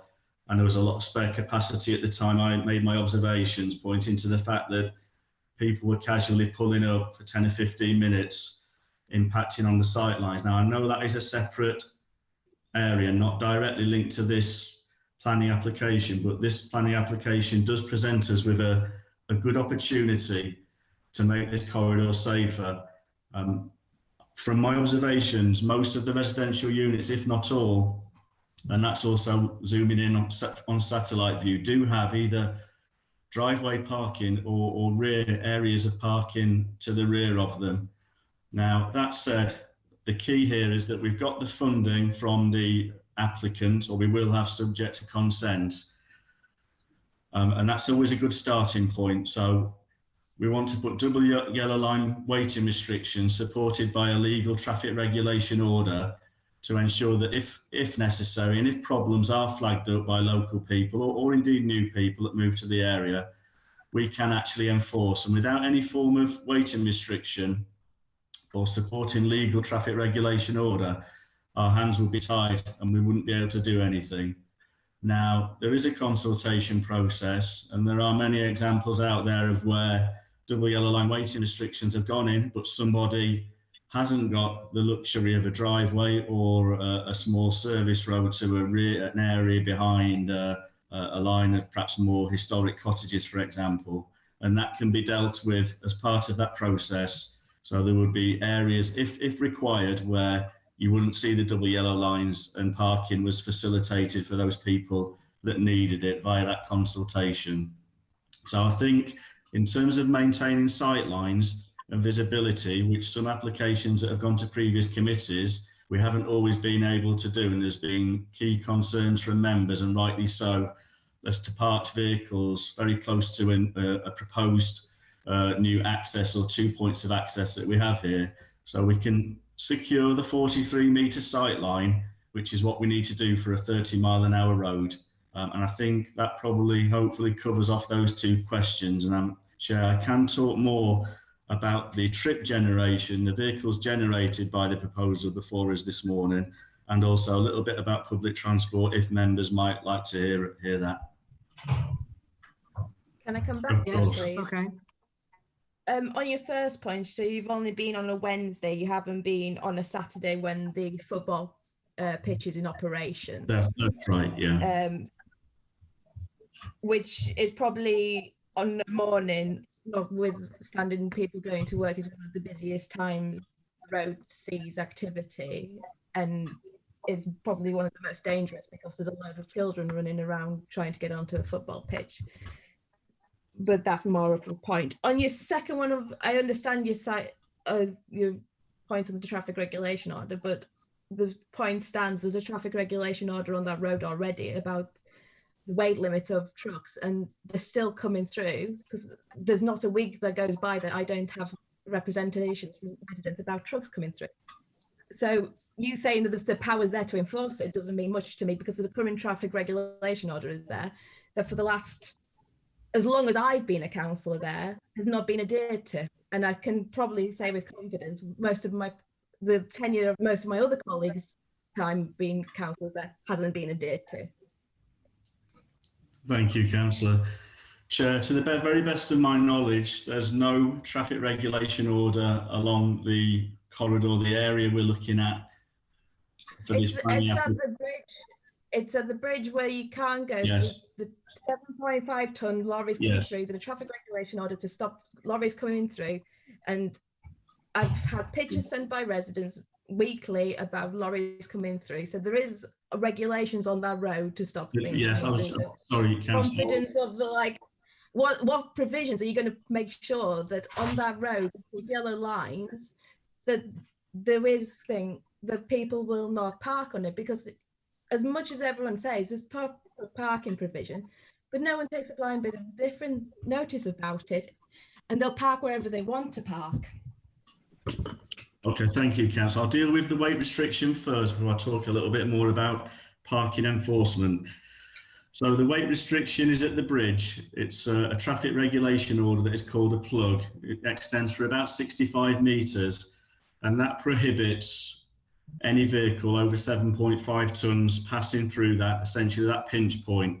Now, unlike parking offences, a vehicle, a heavy goods vehicle moving through that point isn't something that the Highways Authority can deal with. It's called a moving traffic contravention, and it's something that only the police could enforce. And I think we're probably all aware of the resources and what the police have to focus on these days. So there isn't anything that we can do as a local authority or a highways authority about that, other than facilitate reporting. And perhaps if it was a repeat offender, in that it was a local firm that were driving in heavier goods vehicles towards Old Toffs Village Centre, maybe at a lunchtime, to get their lunch or something similar to that from a local business park in the Whitwood area, and that's something that we could pick up. But it is a moving traffic offence, and therefore it would be the police that would have to enforce that and issue fines, fixed penalty notices, and so on. In terms of parking, that is something as a highways authority, we can enforce that, and we can only do that where there's clear double yellow lines, signage and supporting TRO, and our parking enforcement officers are obviously usually focus on town, cities and district centres, and car parks could be brought into that area to address those sort of issues. Now, I haven't been down on a Saturday, and I will hold my hands up and say that I was unaware of traffic problems on a Saturday linked to the sports facility and the children parents using that facility.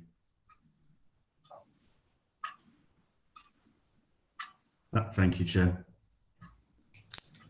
Thank you, Adrian. Councillor Swift. Thanks, Chair. It was one question about drainage and one question about highways. My drainage comment stems from the references in the report on page 30 in section 8.7, where the report is quoting the Environment Agency. I'll be honest, whose advice I don't have a particularly high opinion of, but explicitly in there, it says that the Environment Agency regard the site as not subject to flooding. And yet, both from my own experience and from what lots and lots of people have said today, both the Greenland and also the public highway, actually both of them flood regularly. So my question was, is that advice accurate? The Environment Agency. Sorry. Oh, sorry, go on, Diane. I'll let you go. The Environment Agency are really only interested in rivers and the flooding that occurs from rivers. And there aren't any rivers anywhere near this site, which anybody can see. So when they say there's no flooding problem, from their point of view, there isn't a flooding problem because there isn't a river overflowing onto the site. But as far as the site itself is concerned, we have some rules about draining areas like this. And one of the things we say is that all the flooding up to the 100-year plus 40% event has to be contained on the site. And I mean, it can be in a storage area, or it can be in a car park. It has to be somewhere. It has to be somewhere on the site. It can't be allowed to overflow to anywhere else in the area. I mean, we can't do much about any of the other buildings that have gone on in the past because they're not very relevant to us. But from our point of view, our site is containing all the flows on the site, and there should be no issues about that. Can I move on to the highway points, Chair? Yes. Yeah. Hey, it was just a clarification. The report refers to the fact of there being a footway on the north side of Pope Street. Now, I'm not altogether clear. After the development is carried out, would there then be a footpath all the way onto Church Road? Would there then be a footpath all the way on the south side? Thank you, Councillor. There might be a plan that we could put on the screen. The footway improvements are predominantly and solely, as I understand it, on the southern side of Pope Street, flanking each of the access and then tying as much as possible where they can, mindful of multiple vehicle crossovers to access driveways. The footways would link to the bus stops. They'd be 2 metre wide with the cantilever stands at the back of the footway, which is standard practice without any advertising screens further narrowing the footway. With tactile paving and 2 new informal crossing points, which at the moment is very difficult to cross Pope Street. If you had a pushchair or used a mobility scooter and needed to get from one side to the other, there's very few drop curbs that are lined from one side of the street to the other, and very little in the way, if any at all, tactile paving. I do have a plan. I don't know if I could share my screen, or Michael, you might be able to put that, the extent of the works along this corridor up, perhaps. Yeah, I don't know. I think it might. Is it causing some problems when I switch between plans? I can pull it up, but it's just it can chug a little bit. So hopefully you can see the plan that I've just put up, which shows the 3 crossing points, the cantilever bus stops and the tactile paving. Yeah, we can see it, Michael. Okay, good. Yes, Adrian, do you want to describe with reference to the plan? Yeah, sure. So we've got footways extending as far as possible, tying into existing footways on the southern side. And then, of course, there are areas where properties are very close to the curb, the highway. So there is not going to be a continuous footway all the way along the southern side of Pope Street Church Road. There is, of course, an existing footway that extends all the way along the northern side.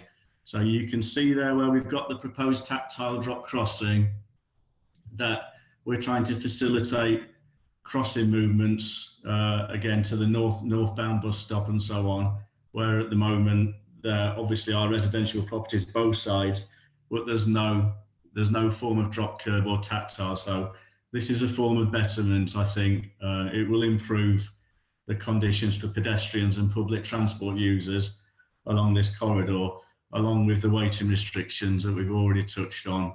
And very conscious as well, when I was driving through the area, that the speed tables, the vertical deflection traffic calming seem to do, I would say, very little, to be fair. And even in a car, you didn't really feel any sort of deflection as you went over them, either at sort of 20, 25 miles an hour. And the larger vehicles, the vans and so on, seem to straddle them without any reduction in speed. The speed surveys have come back, and they do accord with a 30-mile-an-hour speed limit, but refreshing, relocating some of these speed bumps, as it's marked on the plan there, these cushions will help make the environment a little bit safer for pedestrians that are trying to cross one side of the street to the other, primarily from the southern side, the development side. That sort of movement, because there's no shops and so on to the north, will generally be to access the eastbound bus stop. And that's specified in condition 24 in the committee report. Is a list of works that they'd have to provide full details of. Yeah, I mean, my question was purely about the continuity of the footpath on the south side. Thank you, Chair. Councillor Harvey. Thank you, Chair. The question for Michael. You have talked in length about improvement to public transport in the new site.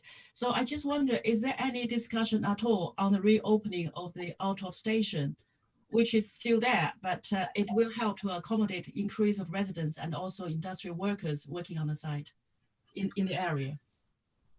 So the short answer on that one is no. I think the reopening of a redundant railway station probably wouldn't be something that would be proportionate to the development proposed. The improvements are set out in the report, which is the zebra crossing to Altofts, together with footway and bus stop improvements adjacent to the site.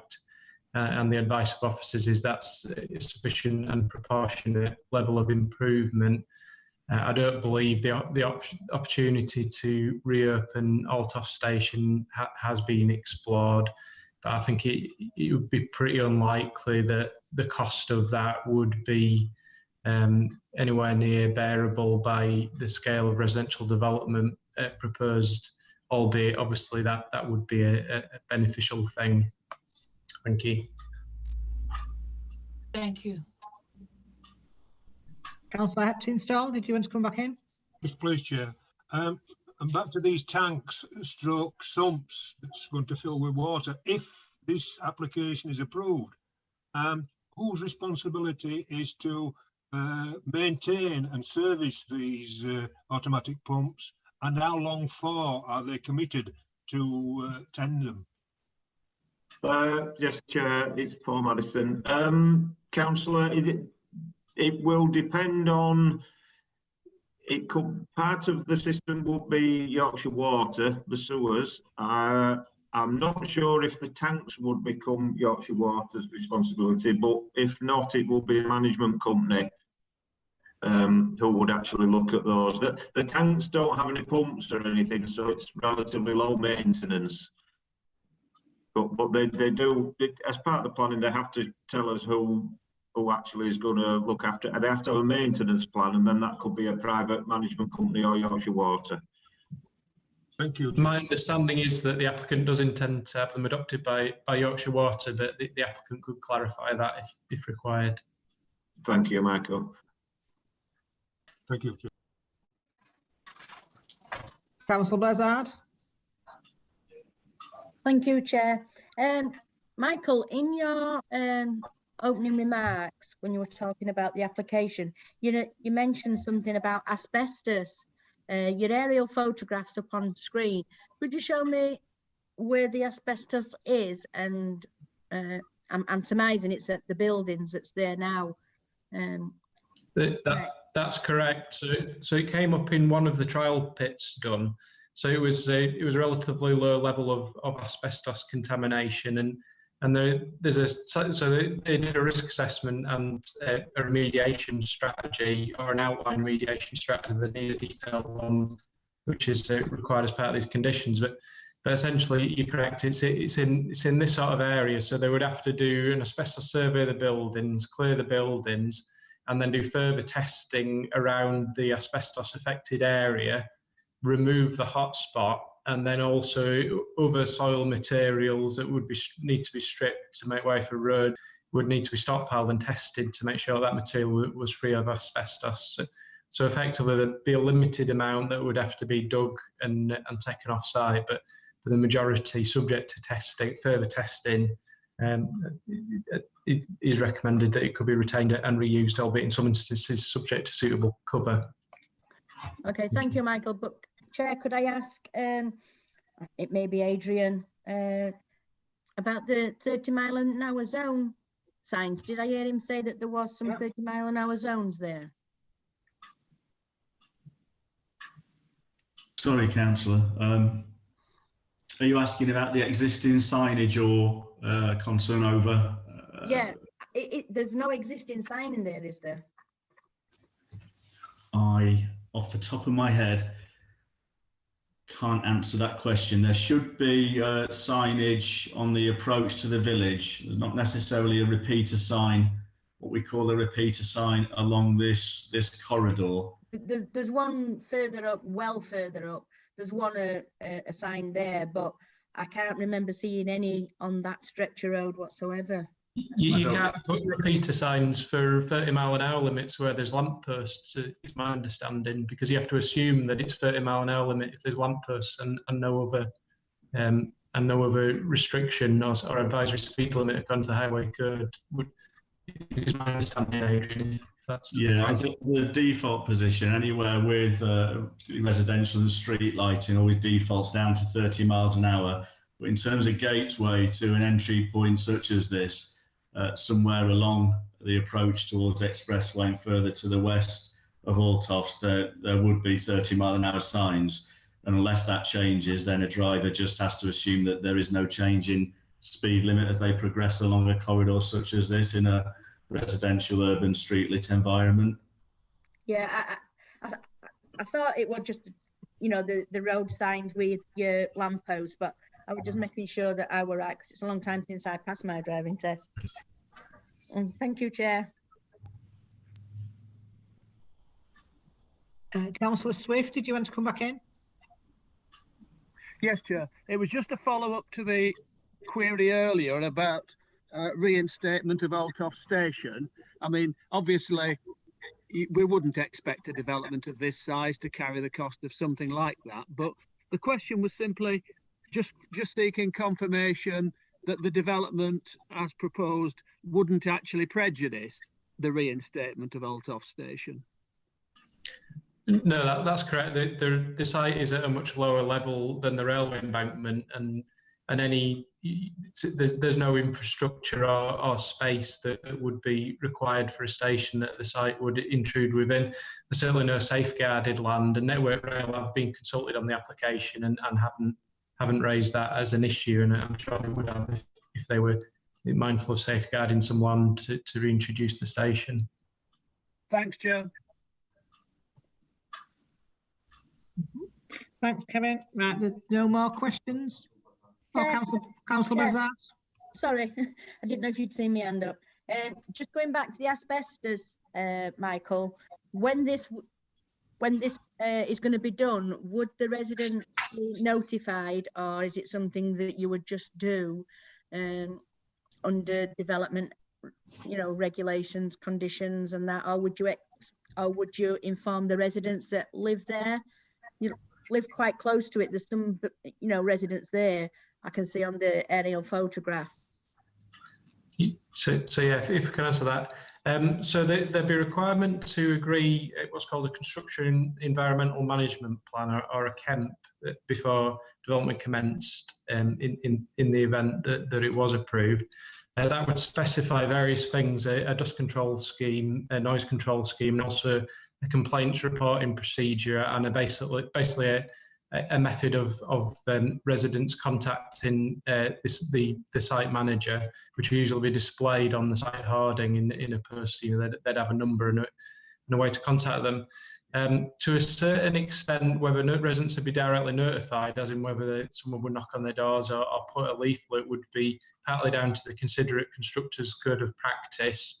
I would guess it would often be good practice to do that. It probably wouldn't be a level of detail got into it in terms of the KEMP, but again, I guess the applicant could confirm that. I mean, if that was a specific matter you wanted to be addressed in the KEMP, then that could be worded in.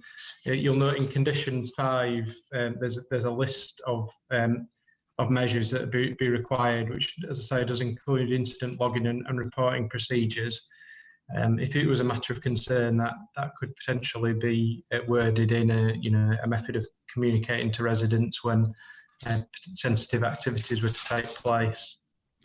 Michael, I would say yes for that, Michael, because obviously I didn't know anything about asbestos on this, and the moment you mention asbestos, so if they would be mindful to, be considerate to the residents who live on both sides of the road, and maybe even the factory. I don't know what the factory is that's there, maybe even telling them. But I would certainly, if this were to be passed, just them precautions to be done, please. We could certainly add in an additional bullet point to condition 5, a procedure for notifying residents of asbestos removal or any other sensitive activities. But I mean, I would say there's a raft of regulations covering the handling and removal of contaminated material, and specifically asbestos contaminated material, which would require, basically bonded containment and certainly sheeting of vehicles that would leave the site with any such material on it. Okay, thank you, Michael. Thank you. Thank you, Councillor Bazard. As there are no further questions, we will be ready to go to the vote.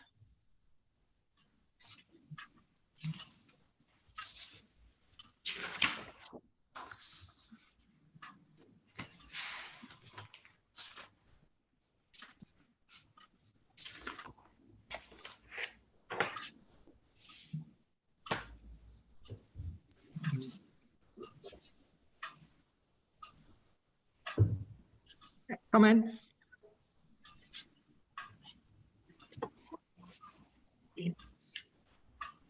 No? Well, thank you. Chair, if I could just make a comment. Councillor Bazard. Yeah, I'm still really nervous about this application. I don't think they've covered enough issues on it about the flooding, especially. And I'm still nervous about the highways. I know that our officers have given us some good answers and tried to reassure us, but I'm still really nervous about this area and being overdeveloped. Thank you, Chair. Councillor Swift. Yes, Chair. I'm concerned about it as well. I think the top of my list is the fact that Altofts very much still has a village identity, a large village, yes, but very definitely that's the way that community feels. And I am concerned about the loss of identity by the loss of a nice clear boundary, because at the moment the boundary to Altofts at that end, it comes from two factors. It comes firstly from the M62, and then secondly from this little bit of an admittedly rather nondescript gap before you go under the railway, and then you get into the kind of full environment of the Europort industrial estate. This cumulative development of what I would see as a very unsuitable triangle to put residential development, the cumulative development of that with further scope for that to happen, I think it's a very undesirable development. And I can only echo also the words of the representative of the applicants, Ms. Young, when she referred to the site. She characterised it as being a triangle adjoined by the motorway on the embankment, the Europort freight terminal, which is at a high level, and the warehousing development. Now she was using that language actually in support of why it was a good idea. I've got to say that she couldn't have summarised better some of the reasons why I actually simply don't think it's a very good place to put more housing. Thanks, Chair. Councillor Jones. I think I'm obviously I would be reiterating the comments of both Councillor Blizzard and Councillor Swift with this one, that I've looked at it, I've read through it, and I know officers have done a great job in terms of trying to reassure us, but I do have to say I look at that triangle and I share the certain comments of Councillor Swift in terms of why you're putting so many houses like that, which is, if you like, it's completely different to the other houses which are laid out along that road.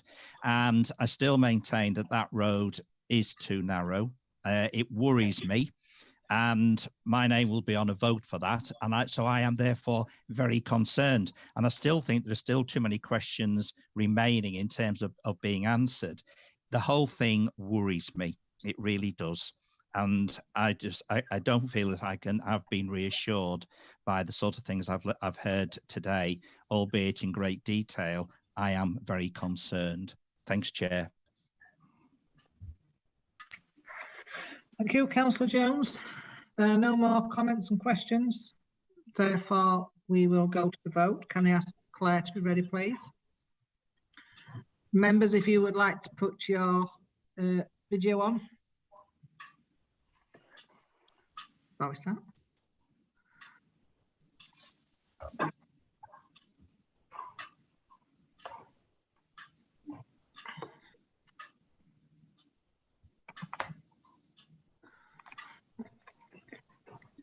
The officer's recommendation, therefore, is for approval. Do I have a proposer and a seconder? I'll propose it, Chair. Do I have a seconder? Seconded, Chair. Okay. Then we will go to the vote. Claire, can you now take the vote, please? Okay, Chair, I'll go by each councillor by name, starting with Councillor Blizzard. Against, Chair. Councillor Ellis. Against. Councillor Harvey. For. Councillor Hepworth. Against. Councillor Jones. Against. Councillor Sanders. Against. Councillor Scott. Against. Councillor Swift. Against. Councillor Tennant-King. Against. Councillor Wallace.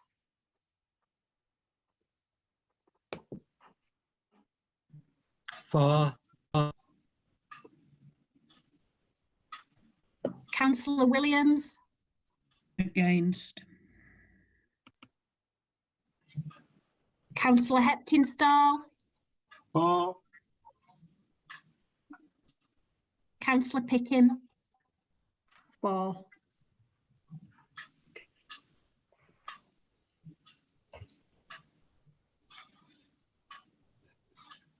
Okay, Chair, that's 4 votes for and 9 against, no abstentions.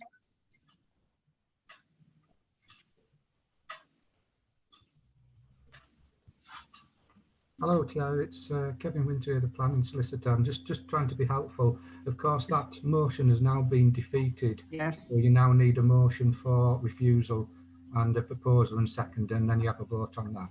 Thank you. Yeah, I would just go into that, Kevin. Yeah, sorry. Thank you.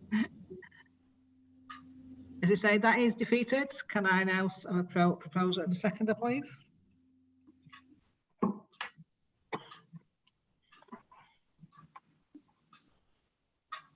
I'll propose it, Chair. I'll second it, Chair.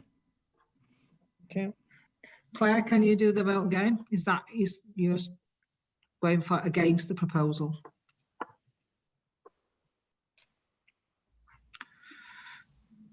Claire, Councillor Wezard has asked for that to go to approve against. Can we have another vote, please? Okay, so now voting for refusal. Councillor Blizzard.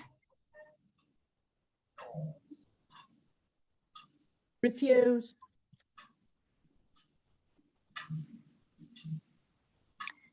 Councillor Ellis. Can I just come back there, Claire? I think the members are refusal. Councillor Bledard has proposed that we go for refusal. So you are now voting on the refusal. So we've got a seconder was Councillor Jones, I think. Yes, it was.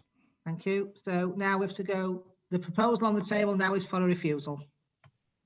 Approve refusal, Chair.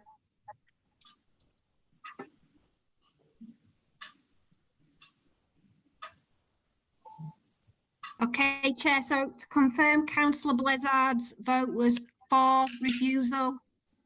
Thank you. Councillor Ellis's vote was for refusal. Correct. Councillor Harvey. Against. Councillor Hepworth.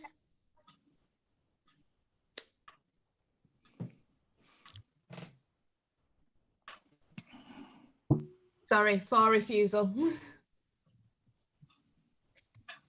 Councillor Jones. For refusal.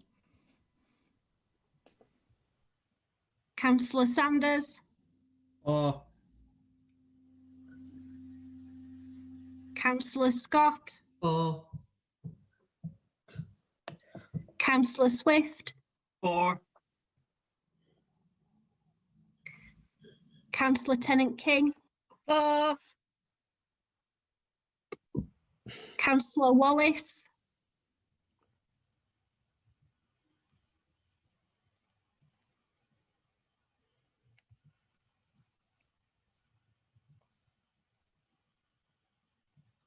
Sorry, did you hear that, Claire? No, I didn't. Could you repeat that, please? Oh, sorry. For. I'm voting for refusal. For refusal. Yes. Councillor Williams. For refusal. Councillor Heptinstall. Against refusal. Councillor Pickham. Against.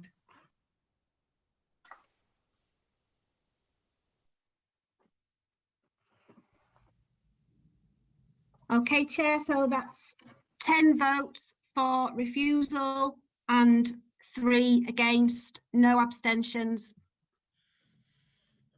Thank you, Claire. Now I will go to committee for reasons, please, for refusal. Chair, if I could start, I think it's over provision of housing in that area. It's a small village. They've got a lot of housing around there anyway. It's to do with the new housing estate coming out onto this road for the highways part of it. It's to do with flooding. I'm still not convinced that the rain that we have lately, that will be enough. And I know our highways officers and our drainage officers have tried to convince me into it. You know, we're giving their expertise, but I'm still not convinced. So they're my reasons for it, Chair. Thank you. Yeah, Chair, can I follow that? I think that the development is beyond the clear boundaries of Old Tofts, and it's desirable to maintain a clear definition of Old Tofts, of the village of Old Tofts, Chair. Additionally, Chair, I think that in terms of residential amenity, the scale the scale of potential noise sources, noise and pollution sources around it makes it undesirable for housing development. And did Elaine mention the quality of the highway access? I think she may have done, yeah.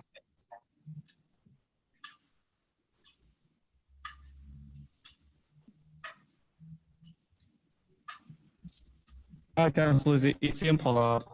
I've noted down the reasons regarding over provision of housing and principal matters relating to additional housing and impacts in the area. But could members be a little bit more clear on the two technical reasons, particularly the highway impacts and flooding?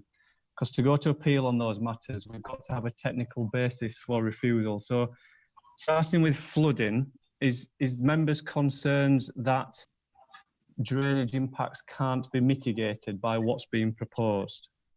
I'd sort of say, sorry, Councillor Jones, I'd say that I know there's been the provision of an attenuation tank, which will obviously release the water into the main sewer, but in view of the historical issue of the way that land does flood, and then obviously additional pressures in that area already, that I think it will actually perpetuate the flooding issue once the houses have been built there. Thanks, Chair. Okay, so the feeling amongst members then is that the further impact of development there can't be mitigated by the proposed drainage scheme.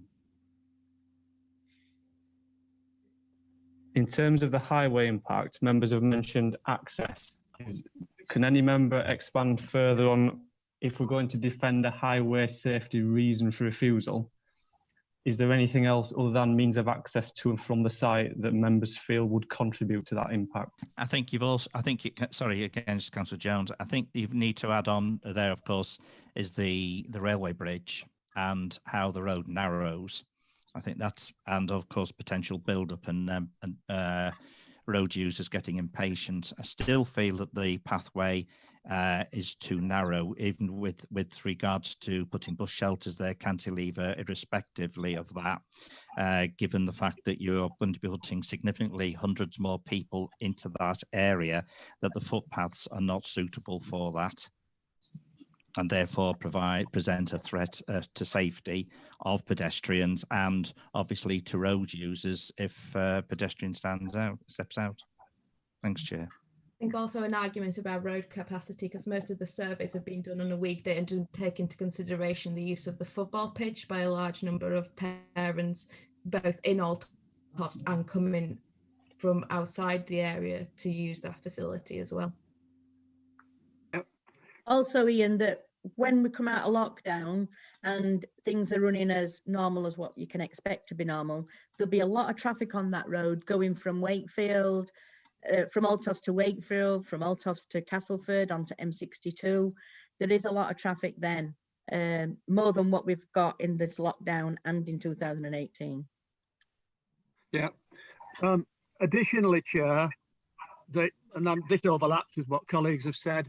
I think a couple of factors that make the highway access unsatisfactory is the lack of a continuous footpath back in the Old Tofts direction.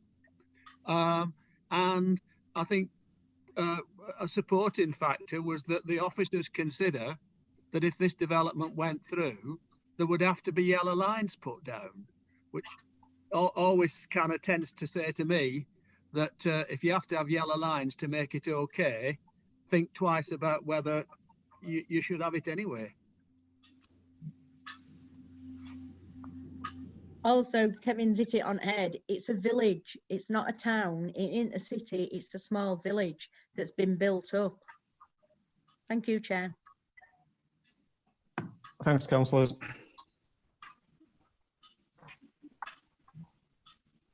Okay, then we will now take that, as we said, that is carried for refusal. We will come back at the next meeting with our reasons. And can we now take a 10-minute recess, please? Chair, can I now give my apologies? I will have to leave the meeting now.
Welcome everybody. We will now go to planning application 2. We should be breaking roughly about 1:30, but if we were near to the finish, we will go a little bit longer, if that's okay with everyone, and then we will take a break for lunch. Our next presenter is John Holmes. Over to you, John.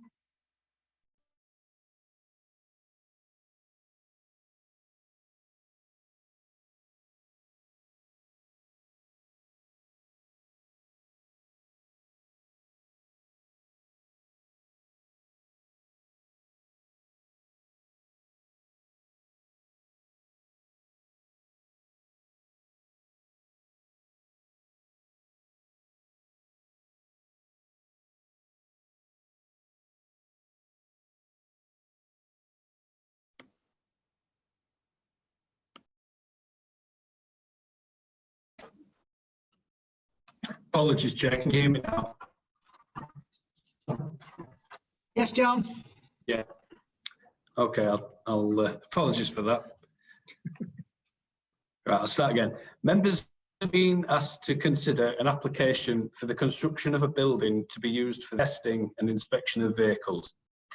This case has been amended from that which members were previously presented with at the meeting of the 21st of January this year.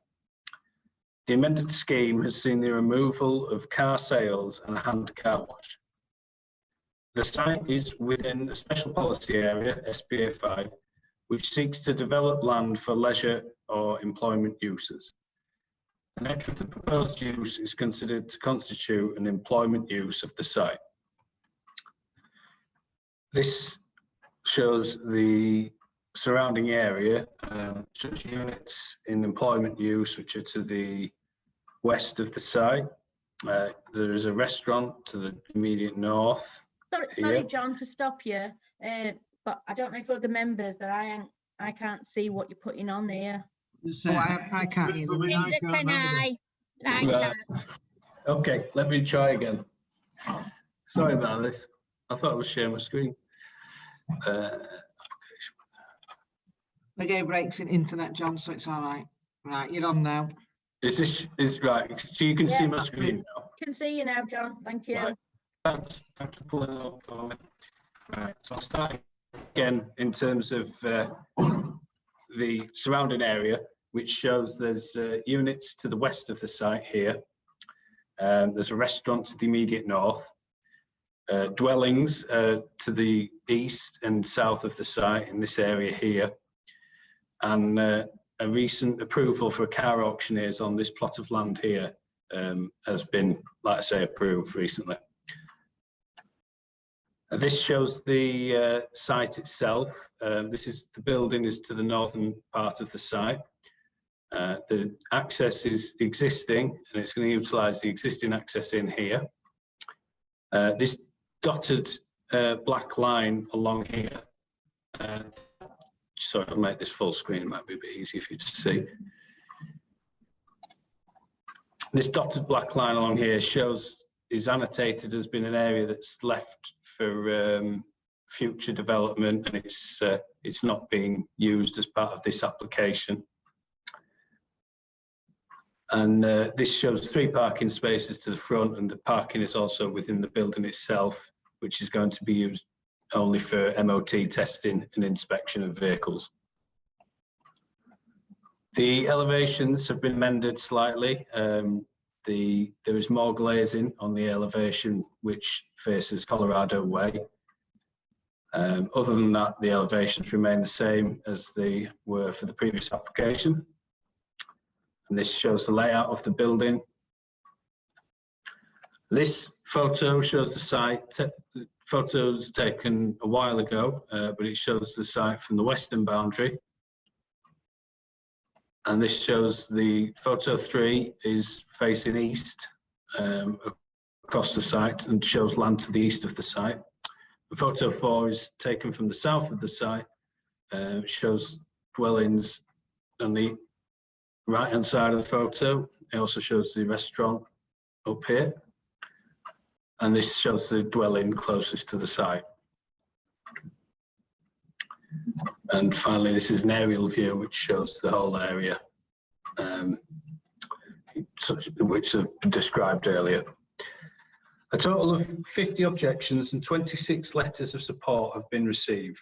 At the time of writing the committee report, 49 letters of objection have been received, and since publication, 1 further letter was received.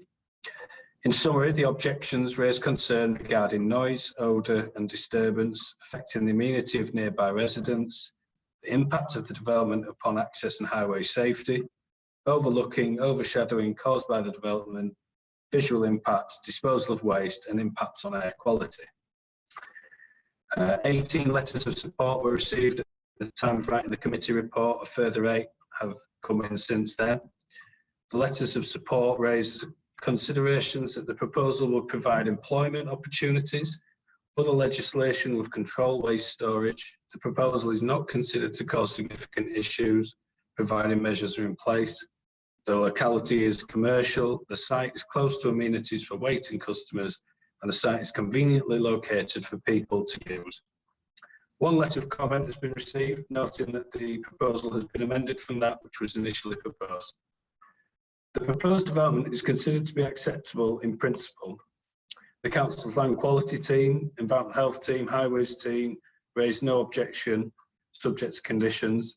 The Police Architectural Liaison Officer, Yorkshire Water and West Yorkshire Archaeology also raised no objection to the scheme, in addition to the Council's Drainage Team too. Within SPA 5, there is a key policy objective to provide employment and skills development opportunities. The proposal is considered to contribute to meeting this objective. Having regard to the consultee responses and representations of third parties, the proposal is considered to be acceptable with regard to the impact on drainage and flood risk, land quality, air quality, land stability, visual amenity, archaeology, access and highway safety, amenity, ecology, safety and security, and climate change, as set out in the case officer report. Conditions are recommended, restricting the use to that as applied for, hours of operation to be between 8 and 6, Monday to Friday, 9 till 4 on Saturdays, and at no time on Sundays and bank holidays.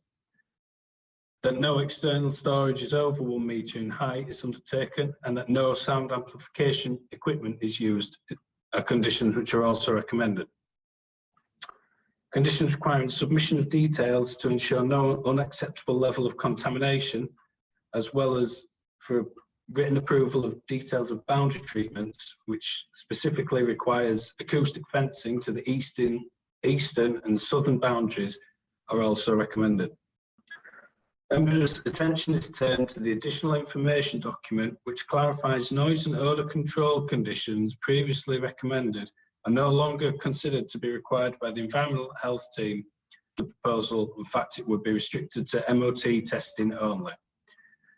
There is also a further consultation response to the Land Quality Team, which was received prior to the report being published, and that they confirmed that there's no longer a requirement for condition number 7 to be included, and it's recommended this is omitted from any decision should members resolve to approve the application.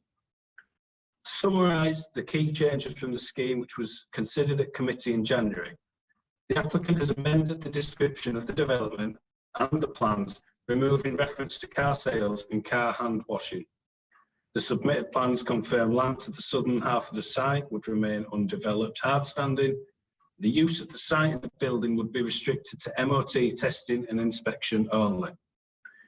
Given the amendments to the scheme which the applicant has undertaken, having regard to the submitted detail, responses of consultees and the content of third-party representations, the proposal is concluded to be acceptable and conditional approval of planning permission is recommended. Thank you, Chair. Thanks, John. We have 2 speakers registered, and the first one is James Roberts. Hi, Chair. Hi, James. You've got 3 minutes, James, and we'll remind you when you get to 30 seconds. Thank you. Okay. The current proposal is for an MOT testing facility only. This will be limited to cars and small vehicles. There will be no repairs taking place at the site whatsoever. The applicant has made significant efforts following the previous committee meeting to address all concerns raised by members. In particular, the application has been reduced in scope to remove the car wash, car sales and car storage elements. Furthermore, the layout of the site has been amended to ensure that no new vehicle access or egress points are required. There are no policy allocations which prohibit the redevelopment of this site, and the land is not allocated as green or open space. The site is within a special policy area which encourages economic growth and job creation. The proposed development would create jobs and make a contribution towards economic growth. The scheme is therefore fully compliant with the development plan in terms of principle. The proposed building would be located to the left-hand side of the site when looking from the roadside, which ensures it is as far as possible from any residential uses. It will be noted that the nearest neighbouring resident has now removed their objection to the scheme. The outstanding objections primarily relate to the old proposal and do not seem aware of the significant changes to the scheme. The applicant has provided a detailed noise report which has been reviewed and deemed acceptable by the Council's Environmental Health section. It's therefore considered clear that the scheme would not result in unacceptable noise or disturbance at any neighbouring property. The proposed development will be a high-quality commercial building which will be entirely compatible with the mixed-use nature of the surrounding area. The application is accompanied by a detailed drainage strategy which has been reviewed by both Yorkshire Water and the Council's drainage section. Neither professional body has provided any objections to the scheme. The proposed vehicular access arrangements have been deemed acceptable by the Council's highway section, and it has been demonstrated that there are good levels of visibility at the site. The scheme would not result in any harm to vehicular or pedestrian safety. Following the previous meeting, the applicant has provided a wide range of additional information which has ensured the number of conditions has been reduced to an absolute minimum, and that those remaining are standard in nature. These conditions primarily relate to the construction of the building and will be technically discharged by the point the use of the site has commenced. In summary, the applicant fully recognises the concerns raised by members at the previous meeting. The applicant has responded positively and has made significant amendments. The proposal is now of a much reduced scale and has the full support of all technical consultees. The development provides the Council with the opportunity to make a contribution towards economic growth and job creation, whilst also providing a high quality development that would sit comfortably within its environment. Members are therefore respectfully urged to accept the recommendation of their Senior Planning Officer and grant permission for the proposal. Thank you. Thank you, James. And any questions for James? Councillor Harvey. Thank you, Chair. James, could I just ask, what is the expected noise level to come from the MOT site, the car servicing lot? Will this cause disruptions to the daily life of the local people? Thank you, Councillor. No is the short answer to that. The nature of the application has been significantly amended so that it's just for MOT testing. There's no sort of car repairs or heavy industry that will take place within the building. All technical works would be within the building, which is, as you can see from the image on the screen, is as far away from residential use as could possibly be accommodated within the site. We've had a noise report done, which has been assessed by the Council's environmental health officers, and they're satisfied that the noise levels at neighbouring properties would not be harmful. Chair, can I just follow up with one more question, please? Yes, okay. So in the original plan, the area to be used for MOTs was only a portion of the full area. So is this now the full area, or will this development create waste space which could be developed with, into something else that which would be better for the residents nearby? Yes, thank you. The southern half of the site, which is the bit that's within the dotted area on the plan, that's remaining undeveloped for the time being. Now, clearly, members made it very clear at the last meeting that they were concerned about the uses that were proposed in there, primarily the car wash. So what will happen in there in the future is something that we need to work on to make sure that it's satisfactory for all residents and members, of course. So at the moment, that area would stay undeveloped, yes, subject to future discussions. Thank you. Councillor Blizzard. Thank you, Chair. James has just answered my questions, really. It were about the MOTs, and if the MOT fails, sometimes the customer says, well, can you just do this repair or that repair just to get it through MOT? But is obviously said no repairs. Thank you, Chair. Any further questions?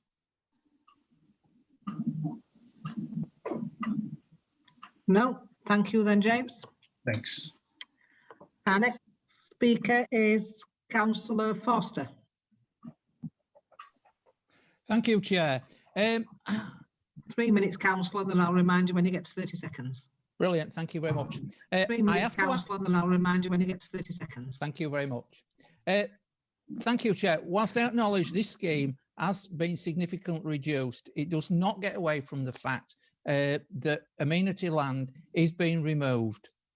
And I also have to point out that the major objector who spoke at the last hearing has now sold the property and she will be moving. So like she said to me, she's no objections to it.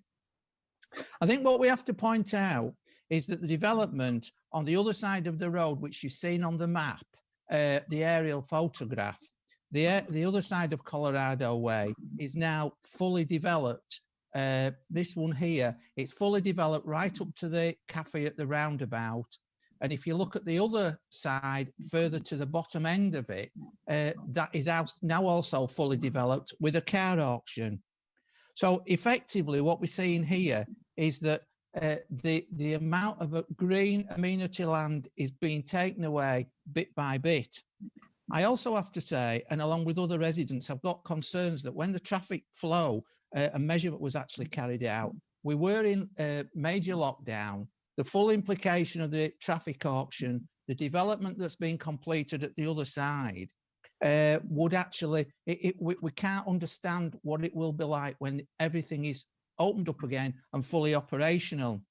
One of my other concerns as well is right turns onto the site if you're coming from the south end of Colorado Way, because the busy traffic under normal circumstances, I'm not talking it's been like in 2020, 2021, but under normal terms, it's very, very busy on there. And if right turns will back traffic up to a roundabout that is very close to escape, if a no right turn is put in on the highway, it would increase then the traffic going to the roundabout, which is already heavily congested with traffic coming from the Leeds Road area, from the Cutsike area, and especially getting out of Asda, which is already massively congested. As a consequence, I would like to ask the committee to turn down this application on the grounds, apart from all these other issues, but it is a lack of amenity, a reduction in amenity space, and which I have openly pointed out is reducing significantly in this area with the developments. Thank you, Chair. And can I just point out that as soon as I've answered any questions, I will be leaving the meeting as a matter of course. Thank you, So Councillor. thanks, Chair. Any questions for Councillor Foster?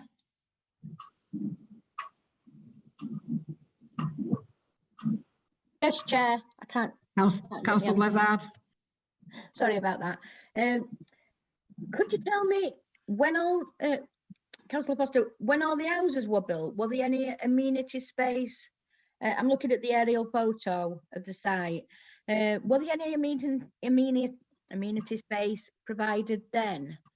It just seems that we're penalising this guy for amenity space when there's all that development around. Why wasn't it included then?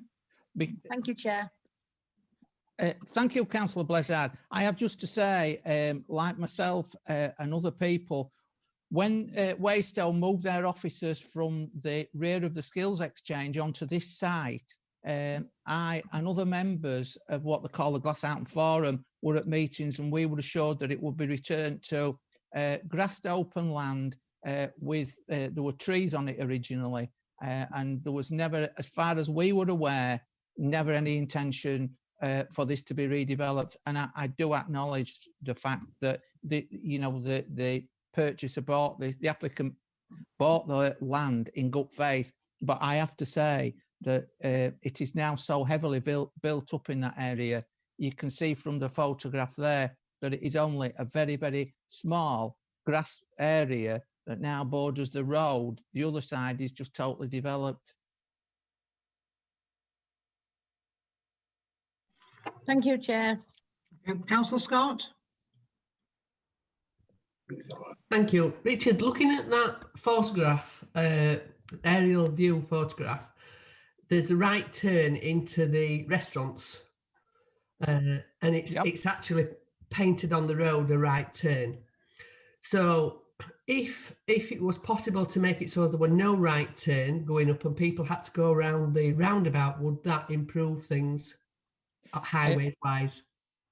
Thanks, Councillor Scott. No, I can only see that making it worse, because as you get to that right turn that's filtering there to go into the restaurant, that takes you onto a filter that leads you effectively into Asda, which is already pressurised. But one of the other things that you've also to take into consideration, I think it's Thunder Ridge Way, is where the main access to the roundabout's going to come from the car auctions, which is opened, and the other developments that's in the piece of land that you can see to the south side of the cafe, and the other piece of land that you couldn't see from the map that now is all fully developed. So all this traffic then will converge. So even if you actually put a no right turn, all it would do would filter more traffic into the roundabout that is already heavily congested, and people that's coming out of Asda, it's just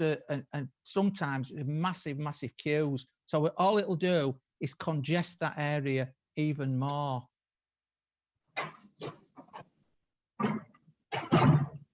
Thanks, Richard. Are there any further questions for Councillor Foster? No. Thank you then, Councillor. Thank you very much, Chair. I'll now leave the meeting. Thank you. Okay, thanks, Richard. Any questions to Officer, to John?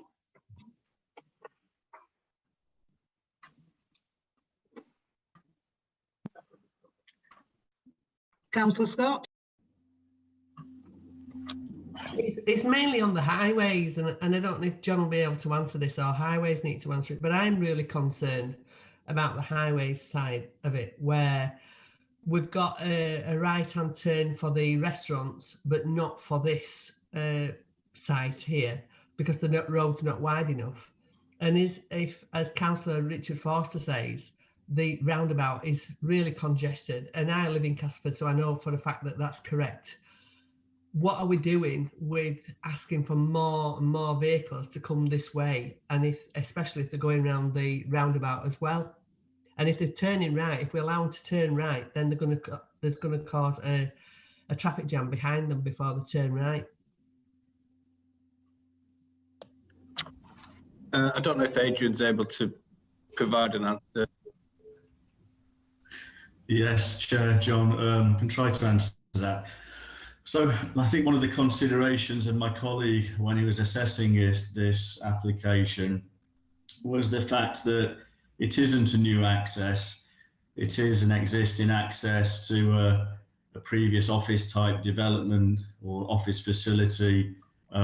We don't have the data within the supporting documentation. I'm conscious of that due to lockdown as to what the level of traffic trip generation was linked to the existing consent on the site in the previous use. I think there might be an element of over-engineering here if we did try to restrict right-turn movements by way of signage and enforcement linked to that.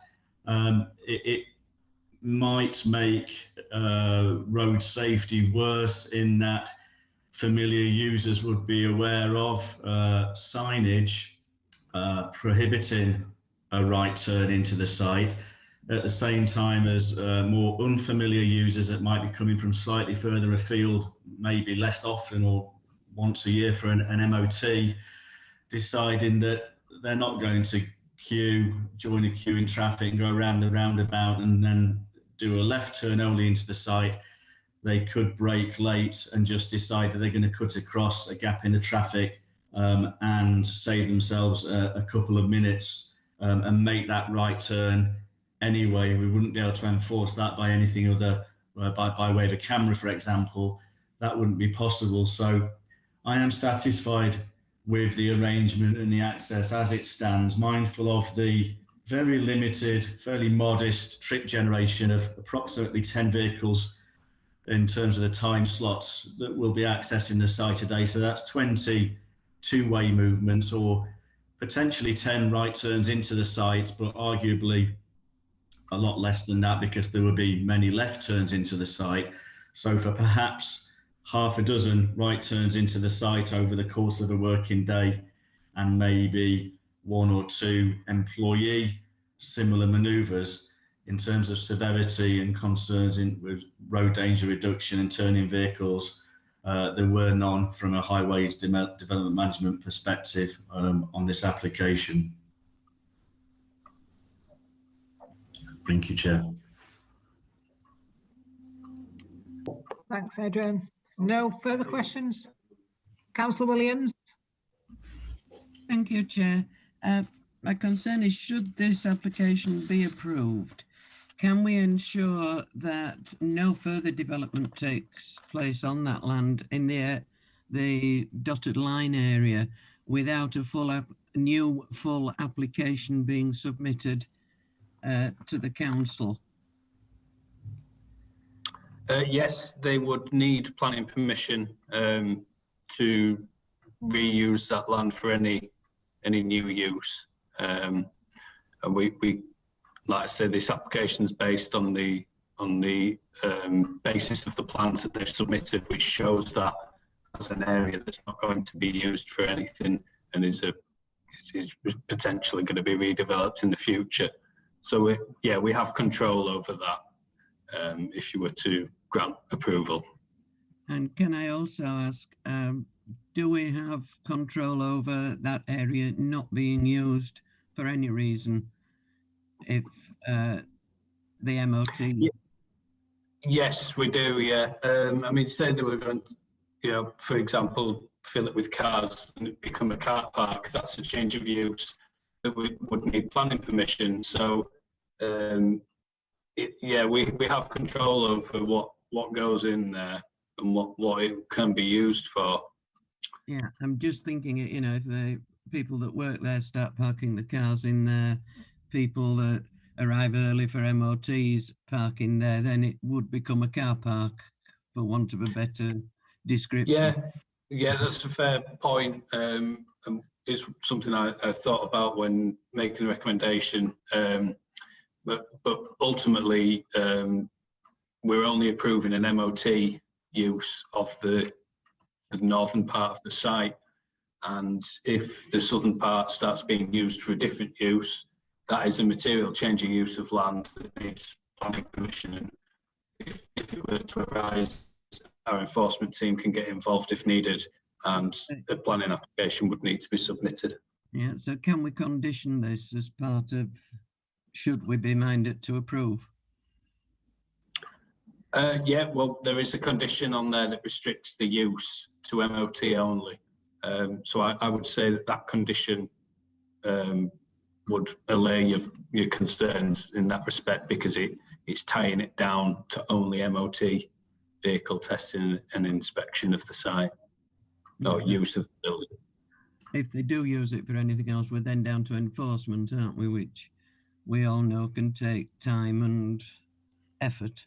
I'm just wondering if there's any way we could stop in. I mean, either way, even with a condition on, we're still coming back to enforcement if they're not adhering to the planning permission. So there wouldn't be much benefit, I don't think, from including any further conditions than those recommended, because just wondering if it gives us that bit more teeth, but I'll take it. I definitely see where you're coming from. I totally understand your point that you're making, but I think there's enough teeth with that condition. I think it's number 3, which relates to the use of the site. Yeah. I think that's enough for us to be able to ensure that it's only used for MOT use, and they would essentially be in breach of condition 2 and 3 if they were to to not do that, which would allow our enforcement team the necessary teeth, if you like, to serve a breach of condition notice if they needed to. Okay, thank you. I just Okay, thank you. Can I just jump in there, Chair? It's Kevin Winter, Yeah. planning solicitor. It's just to support John there in what he's saying. In terms of trying to prevent development on the rest of the land, John's correct. You use conditions and they've got to be tightly drawn, but also making it explicit in the, if you were minded to issue permission, to make it explicit in the decision notice that it's only for demolition of the building and replacement with a MOT station and suitable conditions. That's the way you do it. But ultimately, if those conditions were not complied with, then yes, enforcement would have to pursue, breach of condition and doing something that is not approved by the decision notice itself. So yeah, John's correct there. Belt and braces approach. Thank you. Thank you. If I could come back at that point, Chair. I mean, my concern is, one person parks there while they're waiting, and then the next time 2 people park there. It was just to see if we could, nip it in the bud before it even starts. So, From a legal point of view, I'm afraid you're not able to do that. As I say, all you can do is have an explicit description in the decision notice and rely on the conditions. But I take your point. Any further questions? No? Well, then we will go to Claire and we will go to the vote. Can I ask members to put their videos back on, please?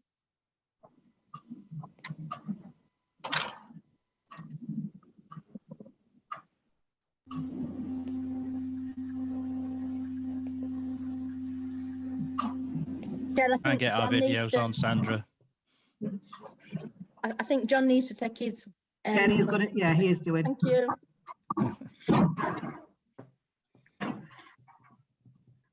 And then we have the officer's recommendation is for approval. Do I have a proposal and a seconder, please? Move it, Chair. I'll second it, Chair. Thank you very much. Then Claire, can we now go to the vote? Yes, Chair. Starting with Councillor Blizzard. For. Councillor Ellis. For. Councillor Harvey. For. Councillor Hepworth. For. Councillor Jones. Was that me? Jones? Yes. Yeah. For. Councillor Sanders. For. Councillor Scott. Against. Councillor Tennant-King. Councillor Williams. Against. Councillor Heptinstall. For. Councillor Pickham. For.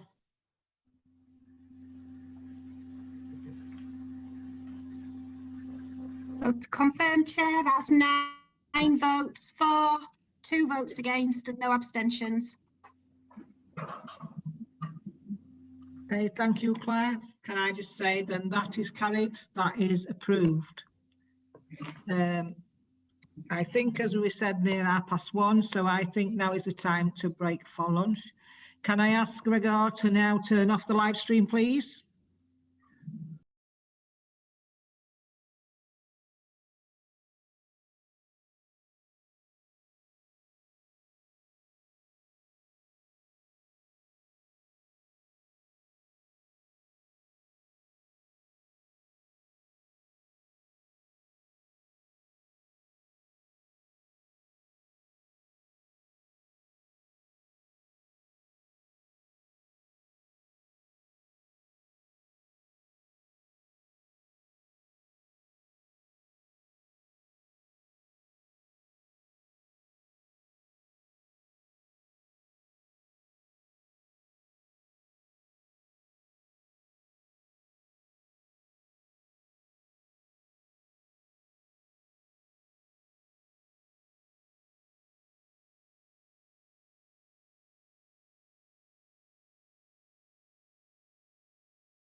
Thank you.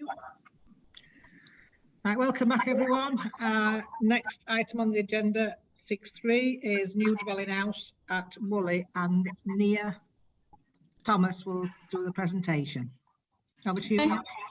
Thank you, Chair. Nia Thomas, Senior Planning Officer in the Majors and West team. Can members see the screen and hear me? Yeah. Yeah. Yes. Great. Yes. Great. Okay, so this is an application for the erection of a dwelling and attached single-storey annex at Lowmore Lane in Woolley. The application is at committee following a request from Ward Councillor Saunders. So the first plan on the screen here, you can see is the existing site plan. The plan shows access taken from Lowmore Lane to the north. There's outbuildings here on the western boundary of the site, and this area here shows the footprint of the former barn building, which there is currently a partially constructed dwelling. The site's allocated as greenbelt. So firstly, to begin with, there's been 2 previous approvals on the site. One was for a prior approval for the conversion of a barn to a dwelling, and the second one was for a full planning permission for the same development. So the top photograph you can see is the previous structure that was on the site. During attempted conversion works, it was found that the barn structure was unsuitable for holding the load of a dwelling, and construction began on a new built dwelling in its place. So the photograph you can see on your screen at the moment is the partially constructed dwelling. So to the western side of the dwelling is an attached single-storey annex, and then the main body of the dwelling you can see there. So the plans on the screen you can see are the proposed elevations, and it's important for members to note that the dwelling is approximately 1 metre higher in overall ridge height than the converted barn approval, and the overall footprint is also slightly larger than previously approved. Now on the northern elevation plan, I don't know if members can see, I'll just try to zoom in. Oh, I can't quite do that. But you can see on the northern elevation plan that the dashed line there, that indicates the additional built form over and above what was on the converted barn approval in terms of the height, and that was because of contamination issues when site investigation works took place. So the proposal is not a like-for-like comparison to the converted barn, and the land is considered by officers to be free of built form given the unauthorised nature of the dwelling on the site. So for the purposes of the assessment, it's free of built form. So the National Planning Policy Framework sets out that the erection of new buildings in the Greenbelt is inappropriate development unless very special circumstances clearly outweigh the harm to its openness. So in an attempt to justify the development, the main argument set out by the agent is the fallback position in which an agricultural building could be erected and then converted to a residential dwelling and subsequently extended through several future planning applications. And that will be in order to achieve a building similar to what is being debated today. That's the argument that the agent has put forward. And whilst officers note that that could be an exception to inappropriate development within national planning policy, officers consider that it's a tenuous link to what is currently being applied for, given the process that would be involved in the future. The other suggested very special circumstances are set out within the report. So since the barn has been demolished, there's now no authorised building on the ground, and therefore it is officers' opinion that the harm to the openness of what is essentially open land would be significant. So the photograph on the screen here shows the partially constructed dwelling and the area of hard standing to the front, which would be garden area if members approve the application.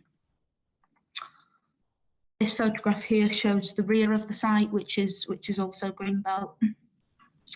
And this picture here shows the existing outbuildings on the site. So where my cursor is now, those buildings there, and some buildings have already been demolished, where my cursor is now. So finally, this picture again just shows what members are debating today. And in summary, officers consider that the very special circumstances set out by the agent do not clearly outweigh the harm to the openness of the green belt, and therefore the recommendation is for refusal, and it's up to members the weight that they give to the very special circumstances. In all other respects, the application is acceptable, and 2 public comments have been received against the development. Thank you, Chair. Thanks, Nia. We have 2 speakers registered. The first one is Richard Mallett. Chair, can you hear me?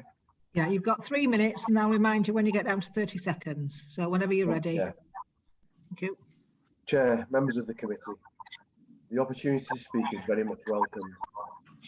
With this planning application, we find ourselves in a unique situation where we had 1, permission to convert the original agricultural plan rights. Chair, if I could just stop him, I can't hear him very good. Can I make sure that I can't hear either. Can I make sure that everybody has their microphones switched off and the videos off? Right. Can we start again, Richard? Is that better? Not really. I can't hear anything. Can you hear me now? Yeah, yes, Chair, that seems a lot better. Okay. I'm getting echo on anybody that's speaking. Right, but I'll turn his mics off, then we should be okay. Chair, members of the committee, the opportunity to speak is very much welcomed. With this planning application, we find ourselves in a unique situation where we have 1, a permission to convert the original agricultural barn, which was shown earlier on one of the slides, using permitted development rights, and 2, an extant full planning permission to both convert and extend the original agricultural barn. In this context, the principle of residential development has been established on this greenbelt site. As you will be aware, the applicant has commenced work on the barn conversion. The applicant has even made SIL contributions. The applicant wanted to do everything correctly. However, when the structural survey, which is referred to in the committee report, confirmed the frame of the agricultural building was not capable of being converted, he was advised to demolish the building in its entirety and continue with the development accordingly. The correct advice would have been to not demolish the building, to retain the frame until a revised planning permission had been granted. By following the wrong advice, the applicant has inadvertently created a starting point which development is not typically supported in the greenbelt unless very special circumstances can be demonstrated. Very special circumstances are key to this application. What constitutes a very special circumstance is not defined in policy or legislation, and therefore each case should be considered on its own merits. In this context, there is scope for this committee to go against the officer's recommendation in this instance. In this particular case, the applicant has made a genuine mistake, and in this context, he and his family run the risk of being homeless in the short term. Further, he's already invested a significant amount of his savings into this new build development. This is clearly a very stressful situation for the family, so much so that the applicant cannot bring himself to even view the committee meeting today. By granting a planning permission, this committee would be approving a dwelling comparable to the dwelling which was granted planning permission in February 2020. The dwelling would be smaller in scale and volume than the existing barn and the ancillary buildings which are shown on the photos that had previously existed on the application site, and therefore the overall impact of the dwelling on openness and the green belt has actually been reduced. Importantly, the materials to be used are the same as previously approved. Further, there are no concerns raised in relation to residential amenity, design, highway safety, drainage, crime prevention, land contamination, or ecology. In conclusion, and perversely, the officer's position in the committee report is justified when you have regard for the most relevant development plan policies and indeed the National Planning Policy Framework. However, this committee is able to scrutinise material matters, and in this context, I urge you to go against the officer's position that very special circumstances cannot be demonstrated in this case. Determine that this is a genuine mistake and a situation where granting an approval today would simply result in the construction of a dwelling that was approved only 13 months ago. Going against the officer's opinion would not set a precedent, as any similar cases would continue to be judged by officers and this committee on their own merits. Your support would be very much welcomed. Thank you. Thank you, Richard. Is there any questions for Richard?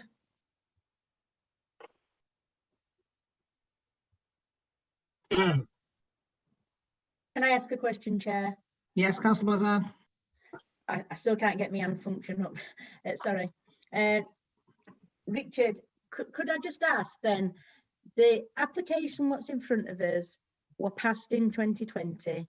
The only thing that you've done, rightly or wrongly, is that when you've come to reconfigure the barn, the structures weren't properly, be able to, have the substantial building on it. Is that right? Yeah, what's happened is obviously there was a permitted development application submitted a couple of years ago, which was approved, and then there was a planning application approved in 2020. Neither of those applications were supported by a structural survey. Now, it might be that the structural survey wasn't part of the validation criteria, but obviously the structural survey would have been useful in demonstrating whether the frame of the barn that existed was strong enough to take some of the amendments required to obviously build a new house. So yeah, the only difference, bar a couple of minor amendments, is that the steel frame that formed the original barn on the site has been removed and is not being incorporated into the external walls of the building that's in front of you. Okay, and our officer said it were a metre higher. Is that because you've had to go down into footings more, or what? And yeah, I mean, how bigger is the development from the from the permitted development what we've give you to do, the plans? The difference in height comes from having to sort of reconfigure the foundations based on the ground stability contamination report. So if I don't know whether we've got plans that we compare, but the original scheme that was approved was sort of sat flush with the landform, whereas due to the contamination report, let's get the bearings, the eastern end of the site is now slightly higher than it was in the previous approval. But in terms of the configuration of the internal space, there's no sort of additional gain. It's basically creating a void area at a sort of a basement kind of level. So the house is pretty much the same in terms of the the functioning rooms and things.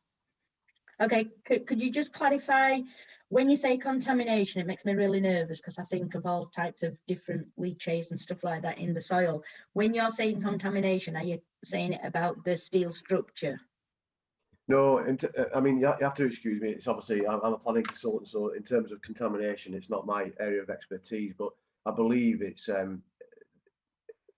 no more than when you develop a site, all developments, release sort of gases and things like radon. It's standard. I think it's just this was the mitigation measures that needed to be put in place to ensure there was no impact. So I think it was common practice really. Okay, thank you, Chair. Thank you, Councillor Scott. Thank you, Councillor Scott. Thank you. I'm a little bit concerned, and I know Councillor Blizzard just mentioned a couple of things, but when the other building, the barn, couldn't be renovated how it was supposed to be renovated into an existing property, into a new property, why did you not come back for planning permission? Because looking at the history of the planning for that area, for that building, there's been 7 applications for that land in the last 2 years. So surely the applicant would have understood the planning legislation, how it all works. Yeah, I mean, my involvement in this, I've only been involved with the project for a How it couple of all weeks, so you know, obviously to make the presentation to yourselves. I suppose that the issue was, if you look at the plan, the plan showed the steel frame of the original barn, you know, within the brickwork of the proposal that's before you in the photographs.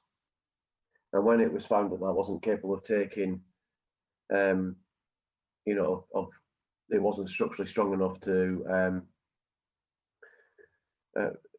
assist the development of this property, yes, you're right. The applicant what should have happened was that they come back to the council and say, there's an issue here. Here's the structural report. Can we amend the plans? And you know, as long as the building was thereabouts in terms of what it looked like, and you know, it was comparable to what had been approved, I don't think there would have been a problem. The reason that we're here now is that someone advised the applicant to just demolish the barn and move ahead with, you know, continuing the build, and that's where the issue lies, because technically by demolishing the barn you create a position where you didn't have a building, you know, you didn't have a starting point. So therefore, when this planning applications come in, technically the starting point is a blank site. So yeah, unfortunately we're here because the applicant was advised badly by whoever. Can I come back on this, Chair? Because I'm a little bit confused here. When you're saying that he's gone ahead and he's built this on advice from someone else, but he's not just gone ahead and done the barn conversion, it's been made bigger, it's taller, and it's bigger overall. So it's not just built to the original size, it's gone bigger. So to my mind, it's just like, well, we might as well do what we want now and we'll have a bigger and a better place. In terms of the scale, it's bigger because of the ground conditions required them to reconfigure the foundation. So the actual living space is exactly the same, along with the annex, which were both approved in 2020. The height is if you look at the plan, the brickwork at below ground floor level is slightly higher at one end to deal with the issues associated with the phase 1 ground investigation report. So the actual house is pretty much the same as what was approved in 2020. It's just the need to build that lower level slightly differently. And in terms of the buildings, there's actually still less building on the site than there was previously. There's obviously quite a lot of buildings on the site previously. They're going to be demolished, and in terms of built form, the built form is actually going to be less, although obviously it's configured slightly differently. And the applicants committed to the council that happy for permitted development rights to be taken away, which means that the extensions in the future can be controlled as well. Thank you. Councillor Harvey. Thank you, Chair. Richard, my question is very similar to probably the previous one. So in the very special circumstances, it is stated that there was never a survey conducted to see if the barn was suitable for conversion. So why did the applicant not get this survey conducted before applying for the original application to convert the barn? Is this not the responsibility of the applicant to ensure the application is possible prior to submission? Thank you. I think it's a difficult one, this, because with the starting point was the permitted development application 2 or 3 years ago, and I think in reality it was probably for the council to request this structural survey. When they granted the permitted development, they should have been confident that the building was capable of conversion, and that information was never requested. So I think over the course of both applications, yeah, that information should have been requested by the council, but it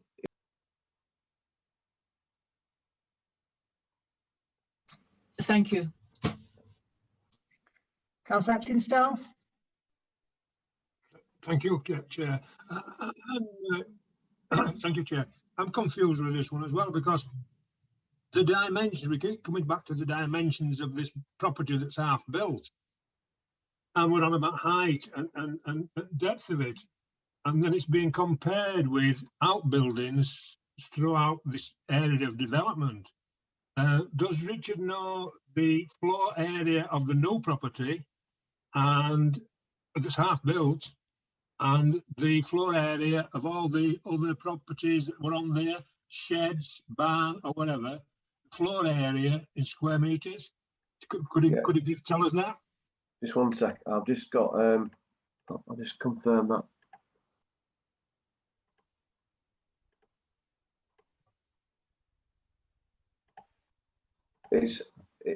Excuse me, is Nia able to assist? Because it's actually, I haven't got the, I can't put my hand on the committee report. It's actually in the committee report in one of the paragraphs. There's a. Is it page 85? It sets out. Pardon? Is it page 85? I'm looking at page 85, where it says, in this case, the proposed development for a new dwelling does not fall within any of the exceptions set out above, and is therefore by definition inappropriate in the greenbelt. This is because if the dwelling had not in part been built on the site without permission, the land will be free of built form, and therefore the exceptions relating to the reuse or replacement of the building cannot be used. And that's where I am with it, in that area.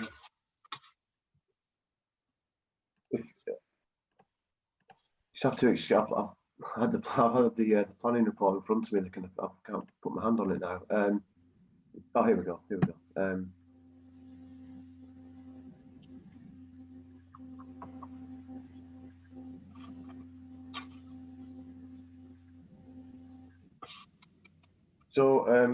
Yeah, so we're looking at it's a volume. So the measure, the calculation, the relevant calculations are, so the overall volume of the original buildings on the site was 1,251.6 cubic meters, and the overall volume of the proposed dwelling and its annex, as per the plans in front of this committee, is 1,223.5 cubic meters.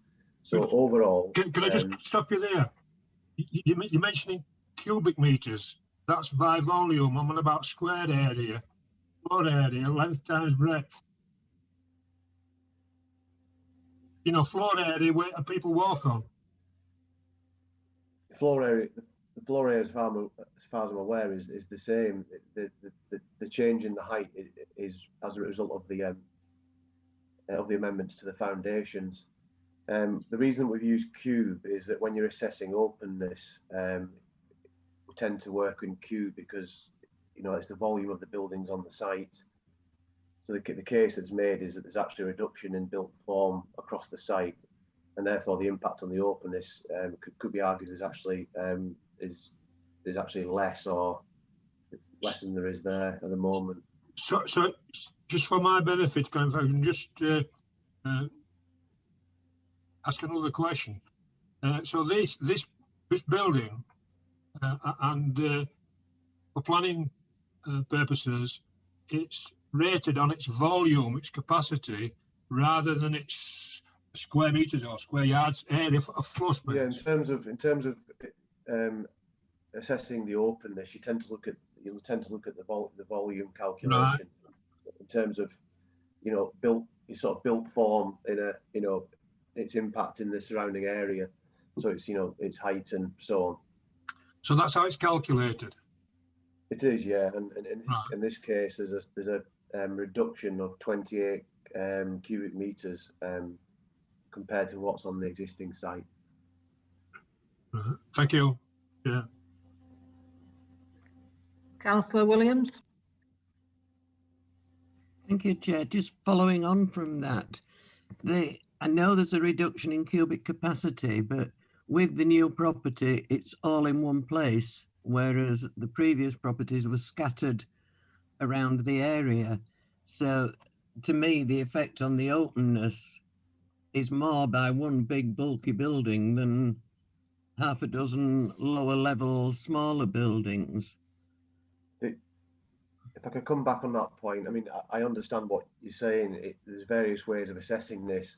at the end of the day, it's you know, we've got a configuration of buildings. You know, obviously we had a starting point which was a number of smaller buildings, which obviously took up, you know, X in terms of the cubic, you know, meterage, and we have a new building. So in terms of built form, there's actually less built form on the site, and therefore, you know, we take a view that in assessing the impact, you'd have regard for other material considerations such as its location, surrounding gradients, things like that, and then you know, in order to make an assessment of whether there's an impact on the openness. So our view is that yes, whilst the building is higher than what was previously on the site, cumulatively the overall impact is actually less because there's less built form across the site as a whole. So there's different ways of kind of making that assessment. I understand where you're coming from, but you know, I could potentially, and I suppose I have argued it a different way. Thank you. Could I just move on and throw in another question, please, Chair? Yeah.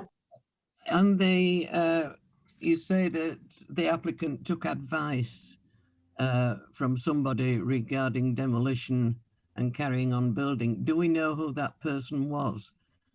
And my other question would be, why would he ask somebody else and not ask the council? It's a good question. It wasn't me that he spoke to. I'm not to be honest, I don't know whether it was the builder or another. I'm sort of unable to provide answers to that question. And as I sort of said in my speech, the approach would have been to down tools, come to the case officer and say we have a problem here, because at that time there would have been the frame of the original barn would still be in situ, even though they started building around it, and therefore the starting point would have been a position that was supported by the framework. By demolishing the frame of the barn, they created a situation, as Nia, that the case officer has said, that technically creates a position where you haven't got a starting point because you're starting from a position of no built form on the site because it had all been demolished. So yes, in terms of the advice, the advice was completely wrong, and it's obviously clearly created the applicant a significant problem, which you know, we're endeavouring to sort of overcome by looking for the committee to support very special circumstances in this case. So I think it's more a case of he needs to go back and talk to whoever he took the advice from. That may well be the case.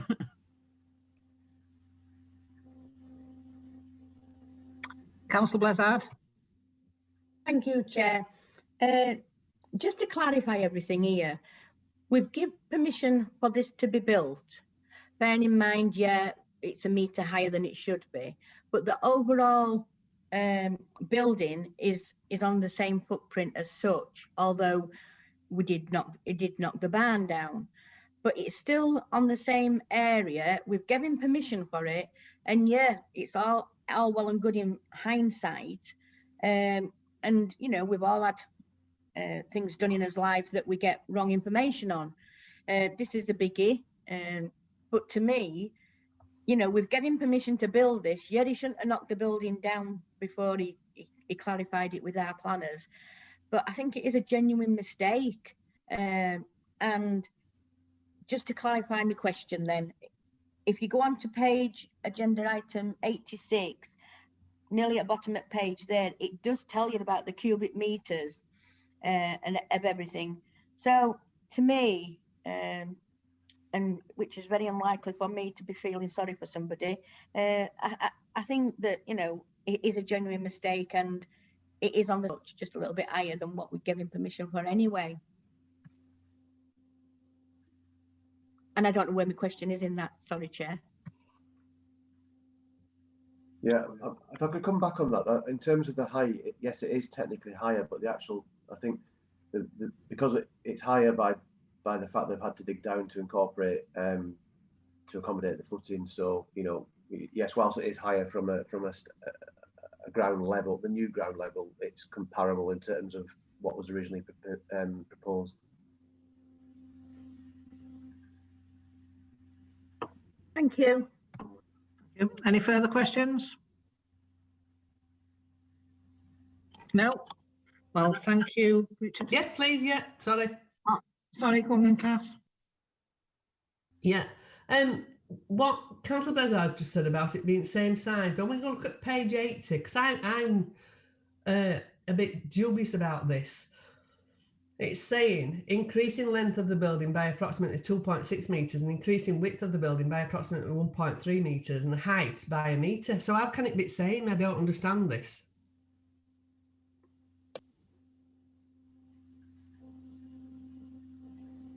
Hello?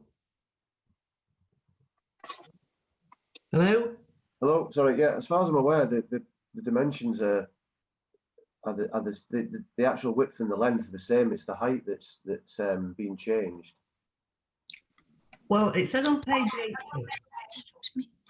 It says on page 8, conversion rather than new build, finished ground floor level raised, increase by a metre, increasing length of the building by approximately 2.6 metres and increasing width of the building by approximately 1.3 metres.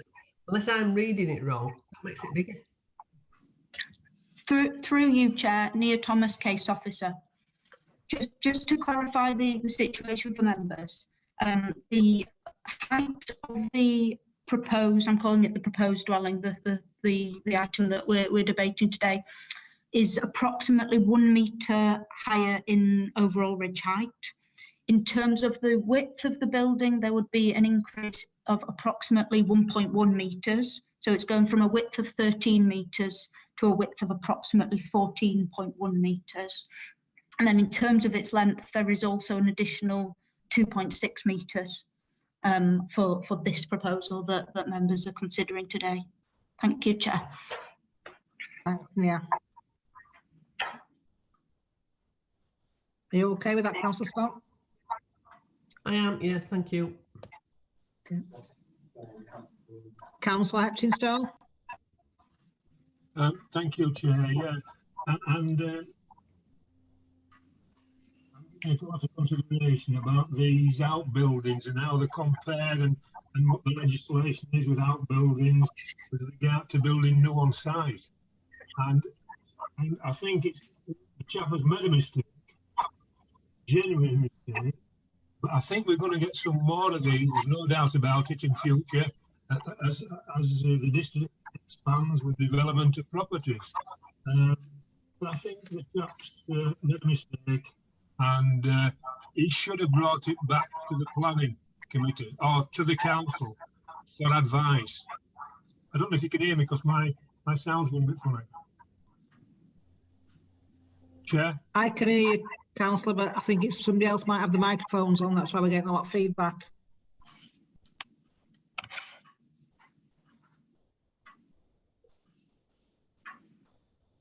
Right, that was my comment rather than a question, Chair.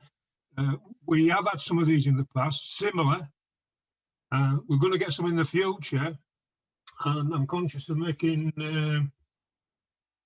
decisions that may affect future decisions. That's what we're here for, isn't it? So that's my comment, Chair. Thank you. Okay. Councillor Williams, do you want to come back in? Oh, sorry, Chair. The point has already been made. I was just going to point out on agenda page 87, it does state quite clearly that the proposed dwelling is larger than what was previously approved. So, but Mia covered that for me. Thank you. Any further questions? No. Yes, please. Yep. Oh, one, Councillor Scott. Can I just ask, is it going to be one property or is it several properties?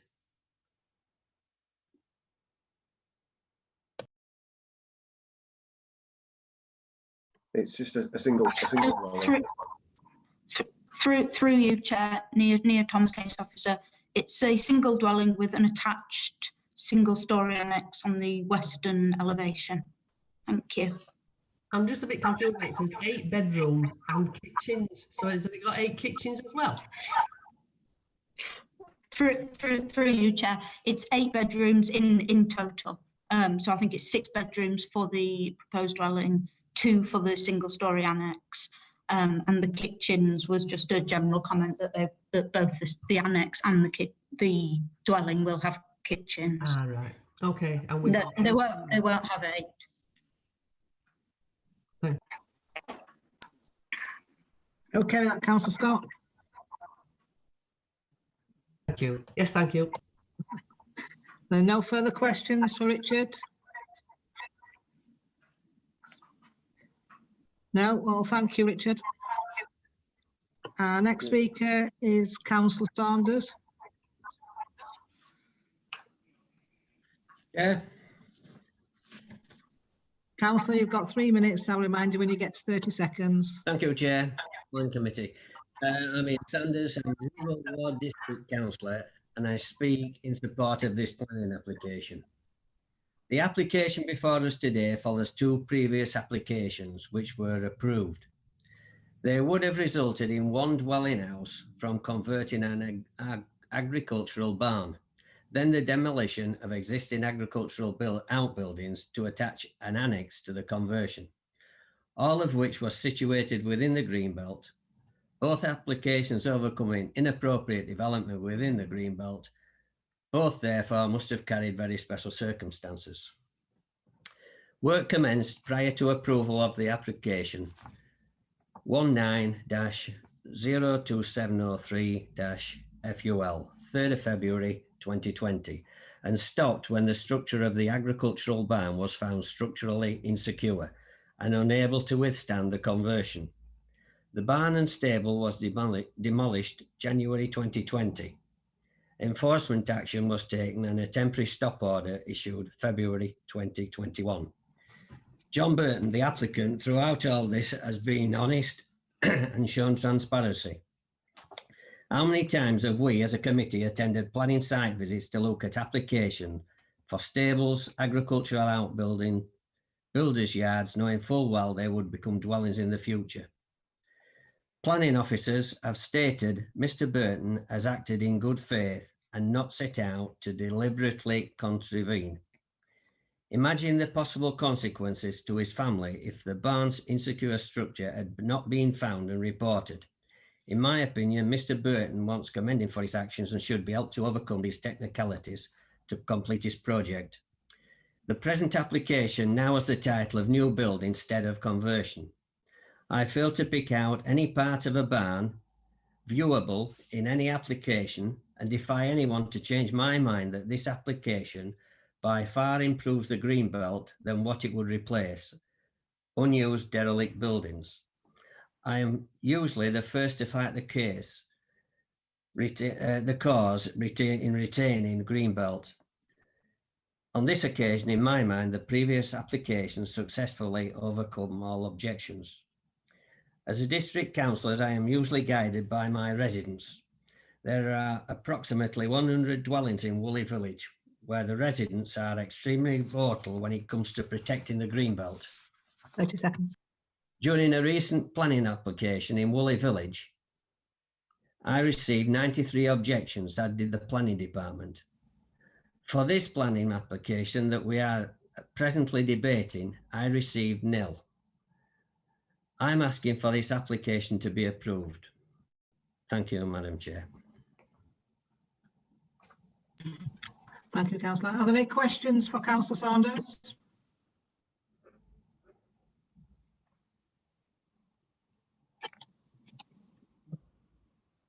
No? Thank you then, Councillor Saunders. Thank you. Are there any questions for the officer? Thank you. Councillor Williams. Thank you, Chair. Just going back to something that was said by the first speaker, can the officers, I don't know the word is explain or tell me, whose job is it to check whether a conversion application is possible, is sustainable? Basically, is it down to council officers or is it down to the applicant? Through you, Chair, just to confirm that it is the applicant's responsibility to make sure that their barn is capable of conversion. So the applicant in this instance should have got a structural survey done before demolishing the barn. And just going back to a point that Councillor Saunders made in terms of the previous applications, very special circumstances weren't required in either of those instances, but because the conversion application is actually an exception to national policy.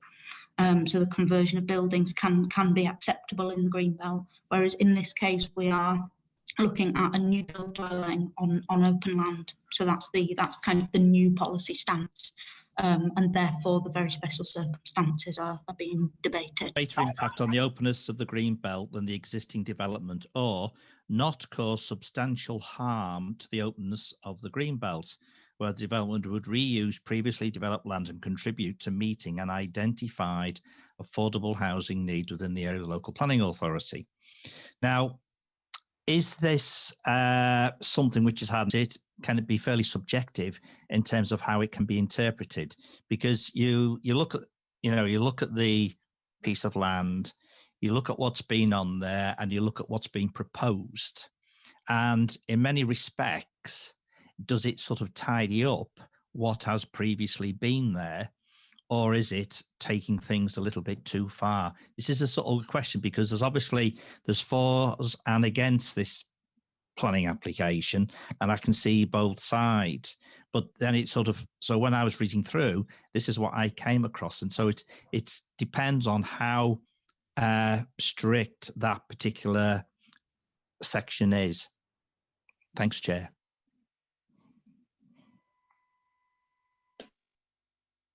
Yeah.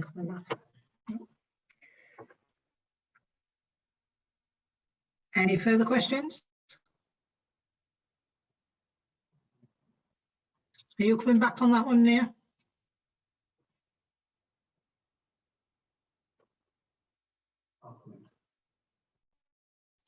Hi, councillors, it's Ian Pollard. Just to comment on that comment that the councillor just raised about part G of paragraph 145. The 2 bullet points are only engaged if the first part of it is itself first engaged. So whether it is limited infilling or the partial or complete redevelopment of previously developed land. I think the point on this site is that what is defined as previously developed land is set out in the MPPF, and that doesn't include land where agricultural buildings were. So this isn't previously developed land on the plot where the building's going. So the second 2 parts of that paragraph aren't engaged. Thanks. Thank you.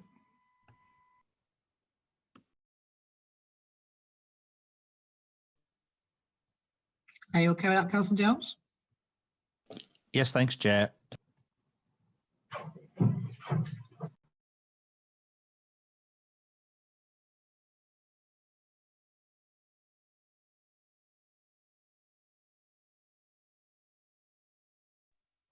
Are you okay with that answer, Councillor Jones? Sorry, can you not hear me? Yes, I'm saying yes. Okay. Can you hear? Yeah, I can hear you now. Oh, yeah, yes, I'm satisfied with it. Thanks, Chair. Thank you. Mine had gone to mute. Are there any further questions? No? Can I go for any comments then?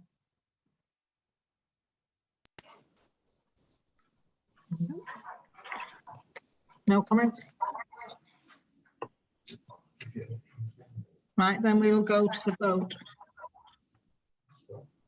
Can I ask everyone to put back onto video? Then I'll ask Claire to take the vote. Can I just say that the officers recommended for refusal? Do I have that moved? Seconded? I'll move it, Chair. Right. Then we'll go to the vote. Claire. It is moved by Councillor Williams and Scott. Okay, Chair. Let's start with Councillor Blizzard. Against. Councillor Ellis. For. Councillor Harvey, Against. Councillor Hepworth,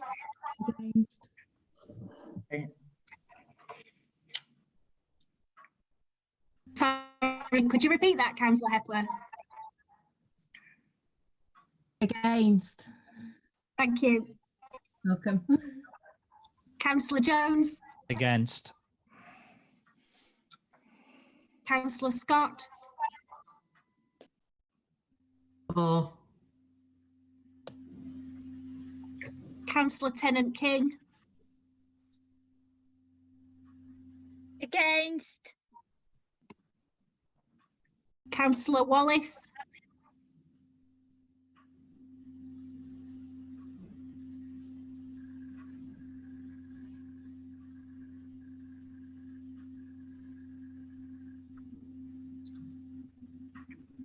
Councillor Wallace, Councillor Wallace, you're on mute.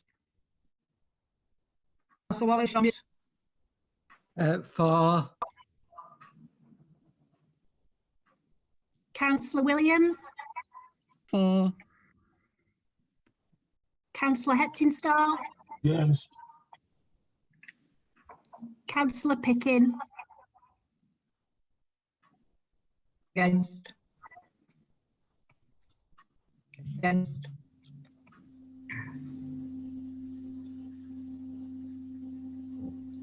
so Chair, that's 4 votes for and 7 against, no abstentions.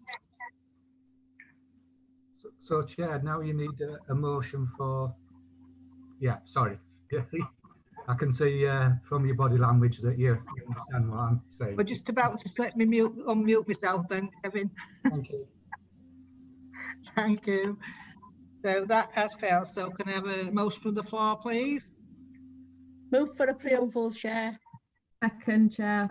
Thank you. Then can we go to the vote again then, Claire? For approval. So for approval, Councillor Blizzard, For. Councillor Ellis, Against. Councillor Harvey, For. Councillor Hepworth, For.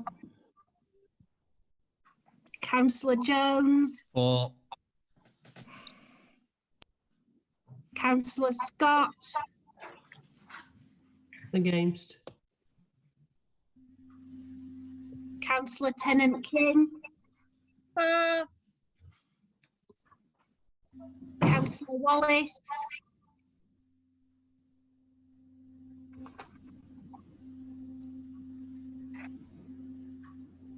Against. Councillor Williams, Against. Councillor Heptinstall, Councillor Pickin, For.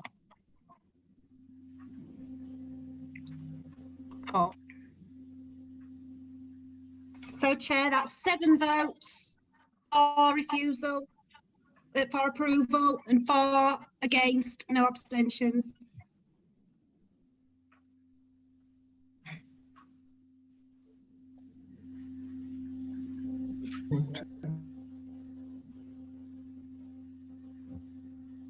Sorry, now that is carried, then we have to go for reasons why we're going against officers' decisions.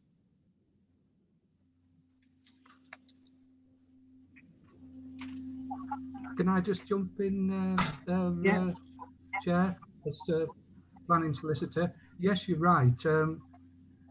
You're right that, for example, if you refuse a planning application, you have to give detailed reasons. When you approve an application, you don't normally have to give reasons generally, but in this particular case, I think you're right. I think you have to give a summary of reason why you want to approve this development in the green belt. So I agree with you on that, Chair. Thank you. Thanks, Kevin.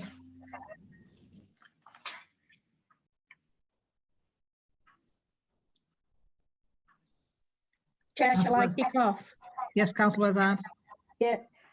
I think because we've already given planning permission, although it were to sort of like be on the same footprint and everything, I think it were a genuine mistake, good or bad, that he didn't get a structural survey on it. So in this case and in this instance, I don't think we're allowing him any more or any less than what we would have done with planning permission. We'd already given planning permission to do it.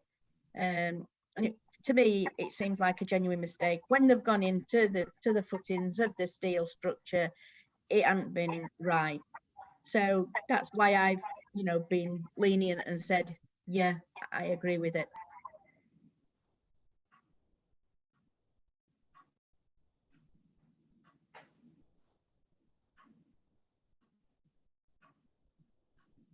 Have we got any more to add to that?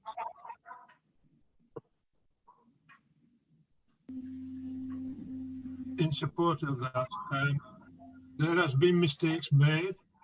The applicant has made the mistakes, but I think he's doing all in his power to rectify those mistakes at this moment in time.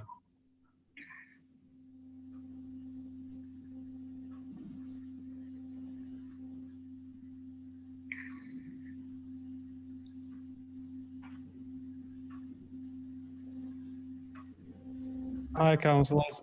It's Ian Pollard. Just to clarify then, the decision members have made is that there are very special circumstances in this case to outweigh the harm to the green belt, and members feel that those very special circumstances are the significant weight that's been attached to the previous planning permissions at the site, and the fact that as a council we have in some form approved residential development at the site, and therefore members feel that that's very special in this case to permit development.